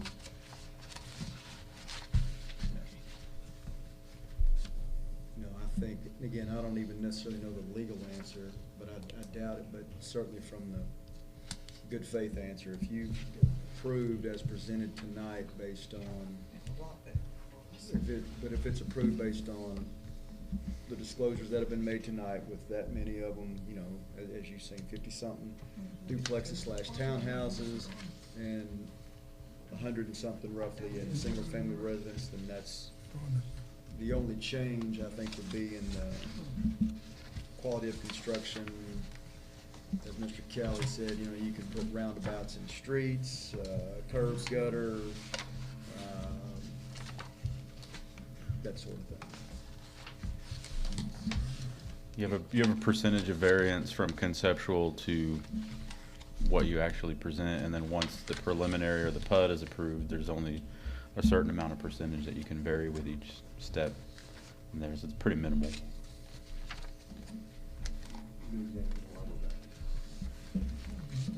Why we're back here, we made a dramatic change. Oh, yeah. That's why we're back here, and if we want to make a more dramatic change, we have to come back. This isn't just, gee, we said, okay, we got it wrong. We have to stay really tight to what we planned.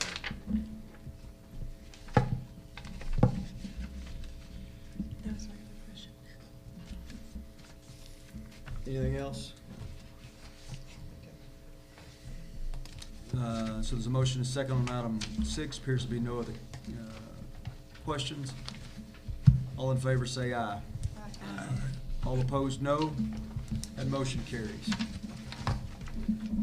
All right, thank y'all for being here. Thank you. We really appreciate the time you give. Yep, you bet, you bet. You're welcome.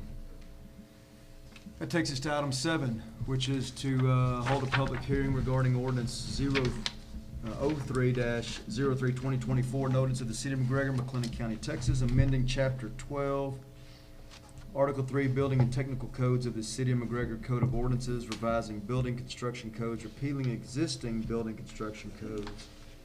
That's the 2021 ICC and the 2020 NEC.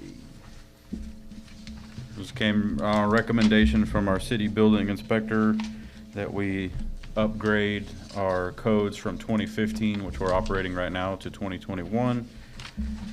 We do use contractual services with Bureau Veritas, and they recommended that we not adopt 2024, which were recently introduced. They seem to be issues the first year that they're introduced, so to do one less than the newest version. So we're proposing adopting the 2021 building codes, international building codes, and national building codes, and then the 2020 electric code with no amendments or reservations on that, just adopting them as they read from beginning to end. Is that what Waco has? I believe so right now. They're 21. I think that's right. Yeah. We usually try to track what Waco says. So wait a second, with this last phrase where it says repealing existing building construction codes, those are, what is it that's gonna be repealed? We're in 2015 right now. Okay. When those were adopted in 2017, there were some specific things that were pointed out at the building inspector at that time, recommendations from them. The building inspector that we have right now has just said to adopt them in their entirety with no concessions or special favor given to anything. So the public hearing and the following proposed agenda item is to adopt the 2021 ICC and the 2020 NEC, not to repeal those, but to adopt them. Correct. It'll repeal any previous versions. Okay, I got you. All right, so at 8:14, the public hearing is open. Anybody have any comments about the adoption of codes? Hearing none, the public hearing is closed. That takes us to item 8, which is discussion and possible action regarding ordinance O-03-2024, an ordinance of the City of McGregor, McLennan County, Texas, amending Chapter 12, Article 3, Building and Technical Codes of the City of McGregor Code of Ordinances, revising building construction codes, repealing existing building construction codes. That would be leaving 2021 ICC and 2020 NEC as the new code. Is that correct? That's correct. Okay. Which ordinance number is correct? The one in the agenda or the one on the ordinance?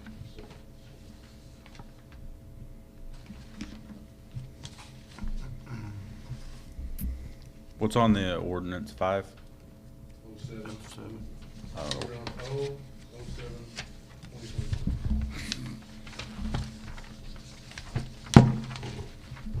I think the thought that we were gonna have the other ordinance ready is probably what I Yep. would guess we should go with the 007. Actually, Angela suggested we just read the caption and not necessarily read the ordinance number in the record. There was the other ordinance for their project that was originally supposed to be here, so I think the numbers got moved around on that one. So yeah, if you read the caption, then We'll put the ordinance number on it. It'll be in order with what was done last time. Okay, that means someone needs to read then the entire caption again. You can skip the ordinance piece of it. So by motion, you'd pick up with motion to approve action regarding an ordinance. You need to read it all out. Well, can I make a motion? Yeah, how about it? I make a motion to approve an ordinance of the City of McGregor, McLennan County, Texas, amending Chapter 12, Article 3, Building and Technical Code of the City of McGregor Code of Ordinances, revising Building Construction Code, repealing existing Building Construction Code 2021 ICC and 2020 NEC. Second. All right, so we got the motion and a second under item 8. Any other questions? Hearing none, all those in favor say aye. Aye. All opposed, no. Motion carries. To item 9 is to hold a public hearing regarding ordinance 06, 2024, an ordinance of the City of McGregor, Texas, abandoning an undeveloped right-of-way originally designated as McKinley Street in the plat of Old Town McGregor, directing that the abandoned right-of-way be sold to landlocked property owners and authorizing the city manager to execute a quitclaim deed. In your packet, there should be a diagram of that block. I don't have it up there. This kind of came to a head when our Public Works was called out to a wastewater line that was having some issues, and it turned out there was a wastewater line that was connected, we believe sometime in the 70s, to 5 homes that we were unaware of on that block, which led to us employing city engineers to discover what was ours and what belonged to other folks. And in so doing, the appraisal district had a piece of property that is designated as city property, and it basically landlocked a lot that was over there. We've got with that landowner and made some arrangements on that so that they are no longer landlocked, but the way that we have to do that is we have to absolve ourselves of any rights of this particular piece of property. Title search came back with that with no clear answer really for most of that block. Some of that block is discoverable until the 40s, some of it's discoverable into the 70s, but both our engineers' research and the title company that we use came back with the same conclusion of nobody really knows whose is what over there. And so the city's proposal is to just step away from this piece of property and not take any ownership of it, even though the appraisal district shows that it belongs to the city. We don't have any record, it's ours. So on this map here, is it property G that's landlocked? Yeah, there should be the lot right in the middle. Yeah. Right Yeah, there. so they're landlocked without access, so they have a driveway that goes this way. So my concern is though, is there gonna be a dedicated easement through there? Or, because if you sell it to adjacent landowners, F and D could still lock G. There's no utilities that run back in there. Is that what you're asking? Well, I'm saying if F and D buy up E, G is still landlocked. We're not selling. Yeah, we're not selling it. We're just walking away We're from it. click This claiming is it. Charlie's solution. Yeah, Oh. Charlie. Yeah. I always wondered how G didn't develop. So, and authorizing the city manager to execute a quitclaim. Okay, you got to quitclaim it to somebody though. We're quitclaim deeding to that landowner. It doesn't mean we own it. We're just Which saying landowner though? to G. Okay. We're saying We're quit claiming it to him. we don't want anything to do with it, so do what you will. All right, well, just don't quitclaim any of it to F and D, or G's still gonna be Get out. landlocked. Like I said, this was Charlie's solution because it's like a whole lot of things is a mess. Okay, well, look, if he recommended it, I'm sure he will make sure that the right landowner gets the piece of property, otherwise. His recommendation was to quitclaim deed it and just absolve ourselves of it, and those landowners have any dispute with it, the onus is on them to go back and find a title attorney that will do the legwork. But we've researched it. We've paid Walker Partners to do the research. We've paid Home Abstract Title to do the research, and the conclusion both was just, who knows? So where exactly is that located at? I'm not. 200 block See what I'm of, saying? yeah, the McKinley and right there on, showing where. it shows a street. The map actually shows a street. That's not a street there. Never was a street. Never was dedicated. So actually that would go on McKinley, would be like going through the big lot over there. That's correct. So it should have been all the way through and then to 3rd Street, right? Yeah. Right. looks like. The history on it shows that at some point it was just I think the actual word was a local path, a local thoroughfare, but it was never dedicated right away, and somehow. Okay, you know when you come off on Third Street, so if you went. Yeah, I know where you're at. Okay, then right, so where that land, you put those fences up and all that, so that would've been McKinley going through there. Right? It never was McKinley, just assumed No, that I'm it was. saying, But it so- would have been. Yeah, what I'm saying. Correct, yeah, if it was a dedicated right of way, but So it how never did was. how did they come up with, I'm not understanding how those property owners end up with saying where their property was at. You know what I'm talking about. I know what you're talking about, Where- yeah. All through there, where the fence was put up. So they That's- just took that, it used to be, I'm not from McGregor, but I remember it used to be like where it really wasn't, you said it wasn't a street, but Yeah. showing like McKinley, but Yeah, you drive through there. the history But shows that now it was it's not. used, it was used by folks, Yeah. but can't figure out who actually owns it. And the way it's set up now, you can't tell who owns it because the way they built those, the fence part and then blocked it out for his interest in there. I didn't know if it was the guy and he was just allowing somebody to go through his driveway. I mean, it looks. The northern half is platted and is owned by an individual, pretty good chunk of land up there, and he seems to have clear title. It was the southern half that just, somebody couldn't figure it out, and so the appraisal district just said, okay, that's the city's, because it had a road there supposedly, but. Okay, you know what a brick house it was, a Hilson guy that bought. Right. Remember, he went in, cause they were going through that, driving through, all the way through the Third Street through Second Street. Then, I don't know if he went in, or had his property separated or whatever, and wound up saying that was his property. And then Right. put that fence there to close coming off of Second Street. But he was going out, I mean, not Second, yeah, Second Street, but then he was going out to Third Street. Then whoever bought that house sitting back right in there, blocked that off. Where you know, it ain't no in and out, what I'm talking about, you know, you're going right to that house or either, and he got the fence up so you can't go through that part. But what got me was where I was when I was looking at this package, you know, I was just trying to find out where actually McKinley Street was, but, so really it wasn't a McKinley Street. No. I guess they never No. developed it. Never was. And there's also, to make matters even stranger, and it's not anything having to do with this, but on the eastern side of those blocks, there's a strip that's just there, and it doesn't look like anybody owns it at all. And they asked me if we wanted to pursue that, and I said, no, not at this time, because there's no contest over it, but anyway, there it is. So by abandoning that then for the city part, we wouldn't have another building for dealing with that Right. on the Yeah, city part. we're just saying, we're done, y'all duke it out. That's what I'm saying, if you do it.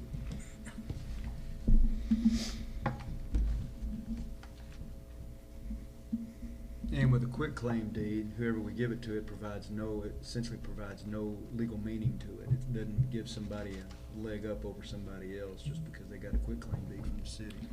Yeah, the only other option there, Mayor, is that if they maintain it for a certain amount of time, they can do adverse possession. And the person has built a very expensive driveway, and we have readdressed it onto Third. That's correct. Rather than where it was addressed to a street that didn't exist. It was the only house on the 200 block of McKinley that didn't exist. And the 200 block was the only block of McKinley that didn't exist.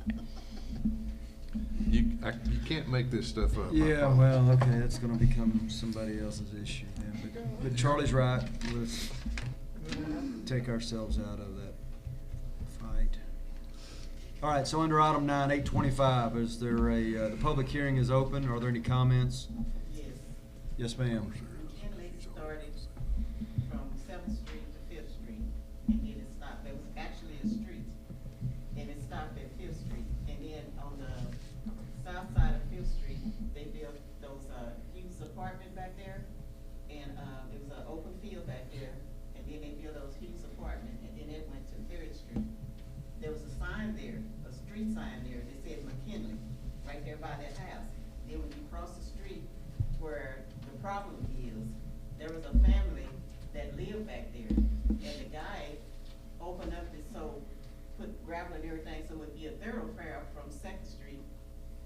Third Street to Second Street.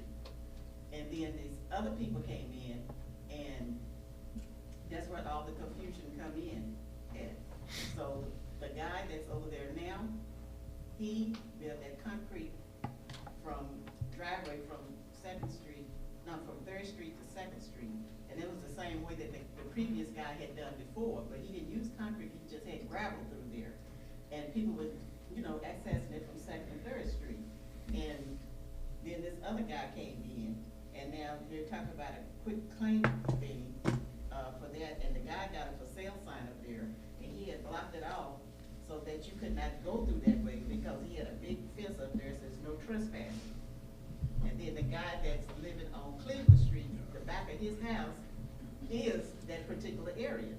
So he got it appraised, and his property goes up until that McKinley Street that says that street never existed. So how did it not exist when you got it up until Fifth Street, from Seventh Street to Fifth Street? Well, McKinley existed, but that block of McKinley never existed. It was never city-owned property. Yeah, it was never city-owned property. It was never dedicated right away. What do you mean city-owned property? It was never, the city never owned the street. That gentleman put the gravel down at his own expense, but Nobody it was ever never a dedicated city the right street. of way. Well, that area for Cleveland Street, that used to be the turning point for the East community. And beyond that, on the other side going east, it was called the New Addition, because they put that area in there. So this is where probably the hang-up come in with that McKinley Street, because it comes into the picture of being the New Addition back there. So everything on Third Street going north, Cleveland Street and Third Street going north, I don't understand, you said the city, and now they gonna try to quit claim it? No, we're getting rid of. We're absolving ourselves of We any are. ownership.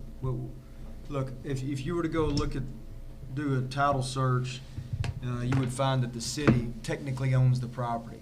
People can do all kinds of stuff they want to with the property, doesn't mean they own it. So we are essentially saying, we've got no use, no desire for the property, so we're getting rid of it. And so we'll let the private landowners deal with it, not the city. And the private landowners may decide that, as Brian pointed out, one may decide that he or she has adverse possession over that piece of property over somebody else. That's somebody else's legal problem, or about to be. So. Not ours. Well, how did the people that's there now get there? Because the people that previously lived there, they're dead and gone. Because I remember that area when we were kids, and it was just a drive through the gravel. And one family in there, Yeah. one, right in the center. But again, people do that all the time. You put something on somebody else's property, and especially if it's the city's, nobody goes over there, nobody looks at it, nobody cares, and it just years go on, and someone just claims, well, I can use this. Happens all the time. Happens all the time even around here now with alleys. People think they own their alleys just because they have access to it and drive through it. Well, that's not really true. So in other words, that area went up, but anyway, that area, I know when we were kids, so we looking at about 60-some years. Jimmy, that was something that I had brought up before, we never did do anything with it. I'm still not fully understanding how these contractors going in and building these duplexes, small single-family homes and all that, and taking it, I know about what we sell at the where each person on each side can get it. But that's not happening where people are taking and building the duplexes, and there's a couple places over there like that, and I already talked to Chad about this, and spoke to him about, but in putting, the utility in the alley, but putting, having them this high, you know what I'm talking, so actually took away, which people, some of them you can drive through, but if you're doing that, you can't drive through. And if they don't own the alley, how are they putting that, the utility that far out in the middle of the alley? Well, you would only be able to do that by getting permission from the city, because it's our alley and our right of way. That's what I'm saying. So, but why would you, if they're not owning it? Or we could transfer ownership of it, which we've done a lot of that too. And you can transfer the owner, you can make it such that it's up for sale to either landowner. Yeah, I remember that, Adjacent what I'm saying, landowner. but I wonder still, how would we know that that's what's happening?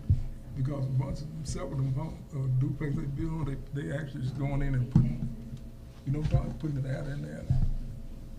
Well, we should You know- we should certainly know at the time when that's occurring, because they have to get a permit, and we should be inspecting what's going on out there. We would know, you would think, where those utilities are being laid and who owned the property, and if they had permission to do that, and be protecting our access as we need to.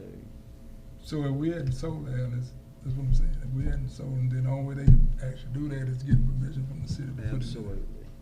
Absolutely. Yes.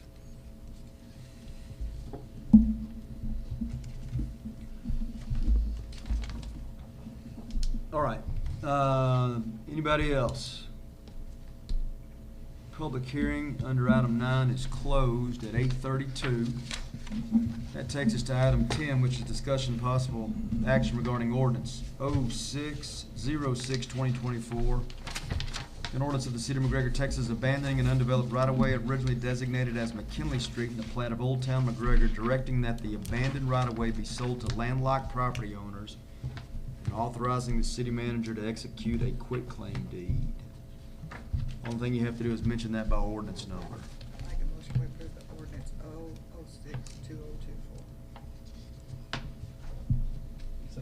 There's a motion, a second under item 10. Any other questions or comments? Hearing none, all those in favor say aye. Aye. All opposed, no. That motion carries. To item 11 is discussion and possible action regarding resolution R-01-2024, resolution authorizing execution of an advance funding agreement with the Texas Department of Transportation for State Highway 317. The numbers, I don't know what that means, but Is there- 0398, 03066 pedestrian activated crossing signals. That's the project number TxDOT Okay. just assigned to it. All right. This is we were awarded a grant, it's an 80-20 grant for pedestrian activated crosswalks at 3rd and 6th Street. This is just a resolution authorizing us to partner with TxDOT as far as like the funding part of it goes. I'm told this project can be expedited, possibly done before the end of the year, so should see those pretty quickly. When you say crosswalk, you're just talking about they're striping it off, because aren't the signals already? No, there's no buttons. No buttons, huh? No, we're supposed to get full ADA accessible activated buttons, so if somebody comes up to the corner, they can push the button, and the engineering, environmental has already been done, so at this point, it would just be the design and the implementation. Okay. I will note, P&Z heard this as well, that this was originally applied for the last funding go-around, and they did an application for 4 different intersections, and the price of doing this now only allows us to do 2 for the same amount of money as it was 4 years ago. So Better get it done then. yeah.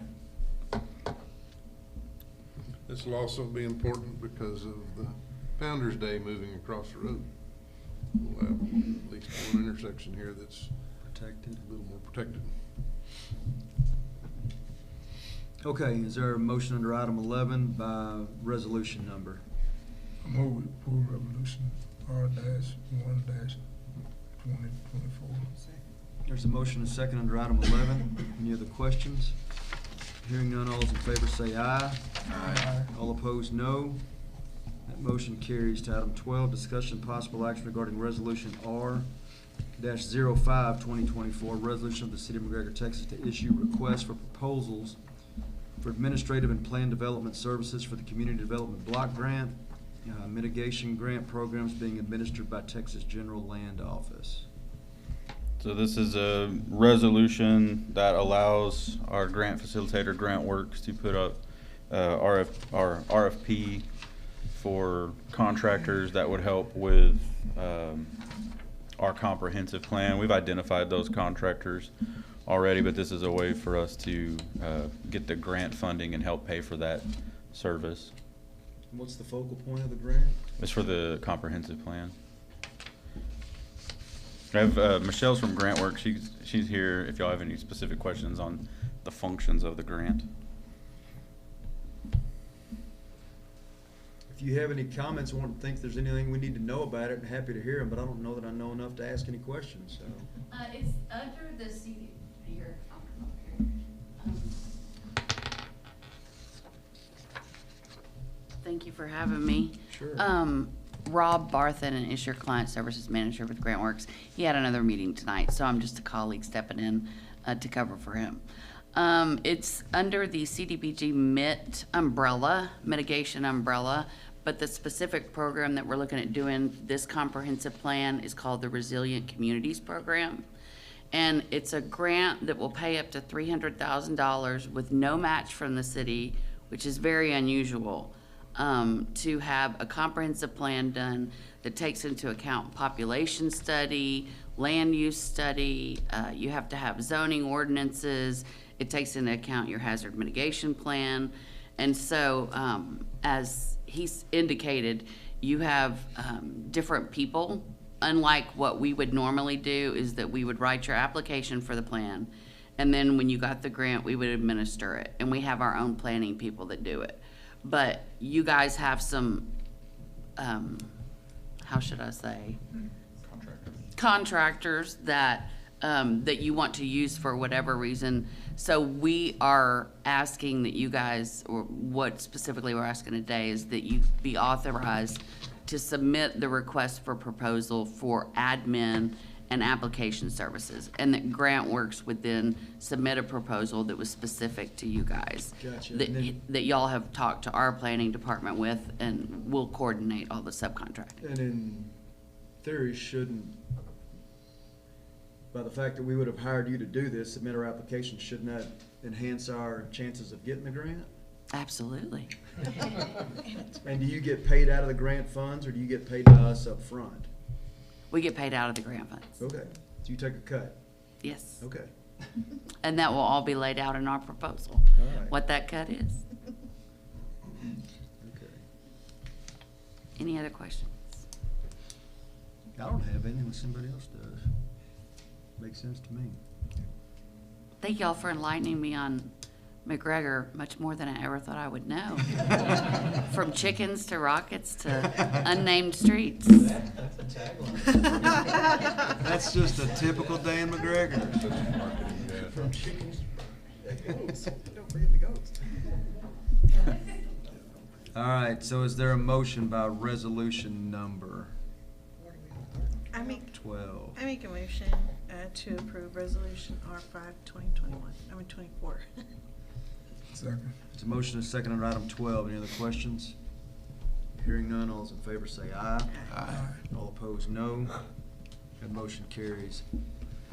Item 13, discussion and possible action regarding approval of the notice of general election for Ward 2 on May 4, 2024. As everybody knows, we have 3 elections, one's contested.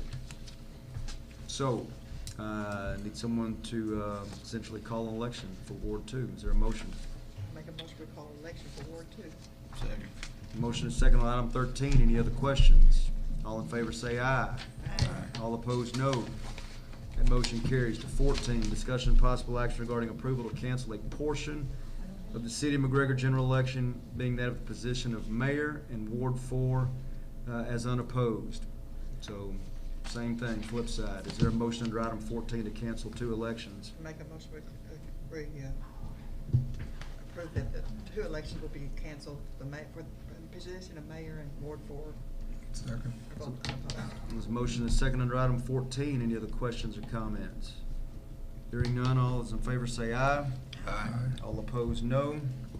That motion carries. To 16, discussion and possible action regarding approval of the contract for election services between the McLennan County Election Administrator Department and the City of McGregor for the May 4, 2024 joint general election. Kevin, anything we need to know about this? Nope, standard deal with the county and all the other entities. Is there a motion under item 15 to run our election? Make a motion that we approve the contract for the election services between the McLennan County Election Administration Department and the City of McGregor for the May 4th, 2024 joint general election. Second. The motion is second under item 15. Any questions? All those in favor say aye. Aye. All opposed, no. Motion carries to 16, receive financials as of February 29, 2024.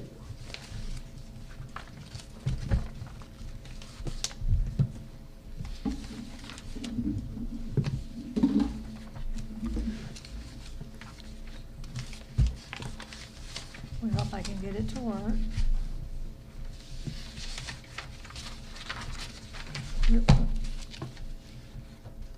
Okay, February represents 41.67% of our fiscal year, and this is comparing your budget to actuals. So in general fund, our revenues were at 3.9 million, or 56.87, which, again, I'll remind you that that's ad valorem taxes coming in, and we have to make them stretch to the end of the year. Expenses were at 2.3 million, or 33%. Our utility fund revenues were at 39.9, and our expenditures were at 32.98, so pretty on target. Our Exchange Event Center, the revenues were at 57.6, or 28.61 of what we had budgeted, and our expenditures at 100.7, or 50% of what we budgeted. Our airport is at 168,000, or 53.64. They're over what we had anticipated. And our expenditures are at 100,000, which is 31.87%.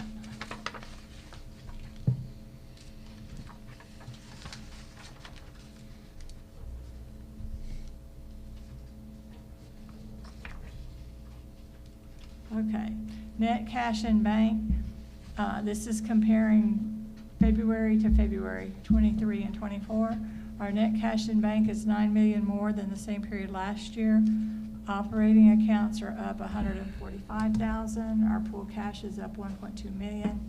Our grants are up 693,000. Our capital projects are up 6.9 million, and debt service is up 105,000.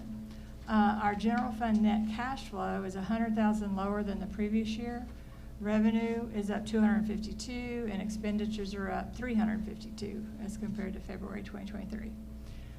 Revenue increases due to lower building permit fees offset by higher fines, SOR reimbursements, our PD escorts, which is our SpaceX escorts, and interest. The exchange net cash flows are down 2,200 as compared to the same period last year. Revenues are up 13.5 and expenses are up 15.7 when comparing year to year. Our building maintenance expenses are up 7.4, contracted services are up 2,500, and other charges are up 2,400. At our airport, the net cash flows are down 26.8 as compared to the same period. Revenues are up 24.6 and expenses are up 51.4. Our fuel flowage revenue is up 2,600. Hangar rent is up almost 14,000. Insurance refunds of 3,000, and interest is up 2,000. Personnel costs are up 6,700. Building maintenance is up 7,200. Contracted services are up 2,100, and capital outlay is up 32.5.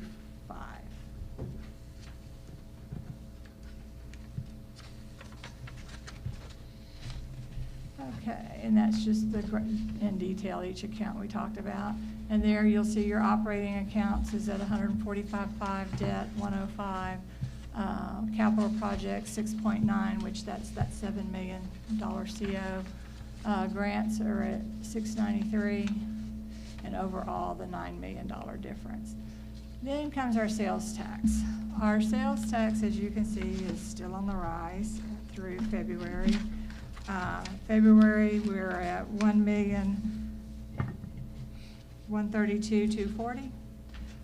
Last year at this same time we were at 996,000.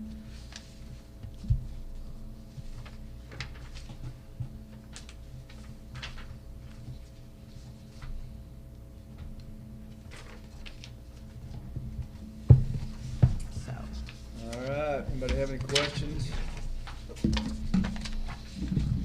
All right, thanks, Carolyn. You're so welcome.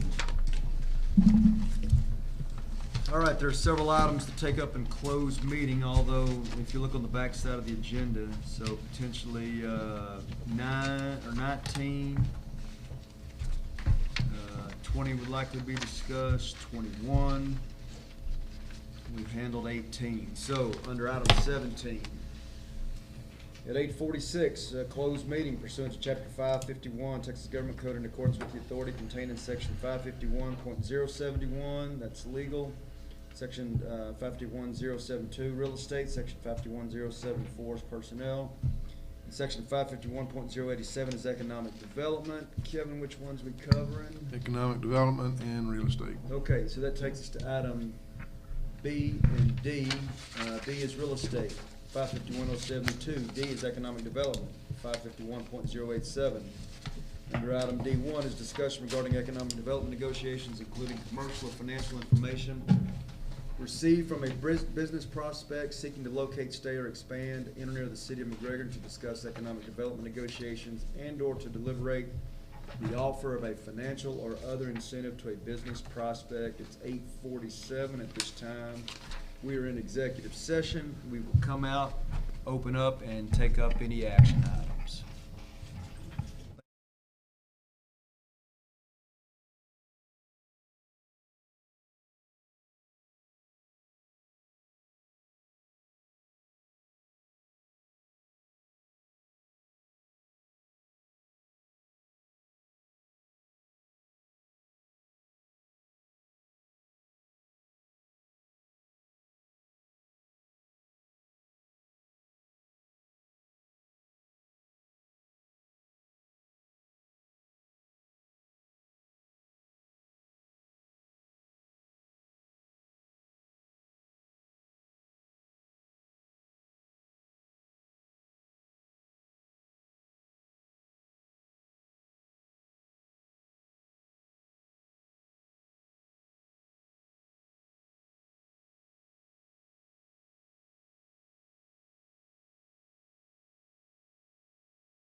Tell me when we're back on.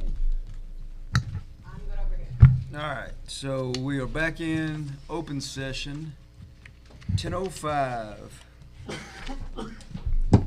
Takes us to item 19, which is discussion and possible action regarding approval of development agreement between the City of McGregor, ANC Real Estate Investment, Inc., and Electronic Fluorocarbons, LLC. Council, this is the development agreement that we have discussed, asked questions, got answers to, project we've been working on for over a year and a half, getting close to 2, and we believe we are there. So is there a motion under item 19? Make a motion to approve the development agreement between the City of McGregor and ANC Real Estate Investment Incorporated and Electronic Fluorocarbons LLC. There's a motion, a second under item 19. Are there any other questions or comments? Hearing none, all those in favor say aye. Aye. All opposed, no. That motion carries. 20 is discussion and possible action to authorize city manager to execute an industry track agreement with BNSF Railroad. So, council, again, we discussed that in executive session. Based on those conversations, I believe we're ready to take action. That is this document we talked about that needs a motion with a touch of subject to final agreements between mayor, city manager, and city attorney. With that, is there a motion under item 20? Did you say it had to be between the city manager, the Well, it has to be subject to final approval final approval of the city manager, the city attorney, and the mayor. and the mayor? Yeah. Okay, I can't think. Okay, we want to approve the authorization for the city manager to execute an industrial track agreement with BNSF Railroad with approval of the city manager, the city attorney, and the mayor. Yep, that'll be fine. Nope, not mayor. That'll be fine.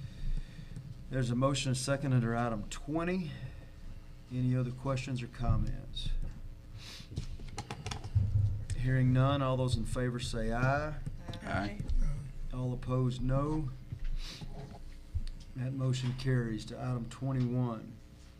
Discussion and possible action to authorize the expenditure of $4,565,723 from TERS #1 Certificate of Obligation Fund to be paid to BNSF Railroad for the construction of 1 number 9 power turnout, 1 number 11 power turnout, track panels on BNSF right-of-way, and all signal components for the switches, derail, and the Highway 317 road crossing for the railroad spur to serve the McGregor Industrial Park. And I would like, because it contains so many really important pieces, I'd like for someone to make the motion in the context of everything there. Make a motion that we authorize the expenditure of $4,565,723 from TERS #1 Certificate of Obligation funds to be paid to BNSF Railroad for the construction of number 9 power turnout and number 11 power turnout track panels on BNSF right-of-way and all signal components for the switches. Derailed in the Highway 317 road crossing for the railroad spur to serve this McGregor Industrial Park. Get it off? You got it. Second. There's a motion, a second on item 21. Any other questions or comments? Hearing none, all those in favor say aye. Aye. All opposed, no. That motion carries. To item 22, announcements from the city manager. I am done, Mayor. I think if I had anything else to say, y'all might hurt me. That takes us to 23, request comments from the mayor and/or council members. Anybody? All right. No, I'm just kidding. No. All right, so that takes us to item 24. This meeting's adjourned. Thank you all. Time for the long meeting. Serves me right.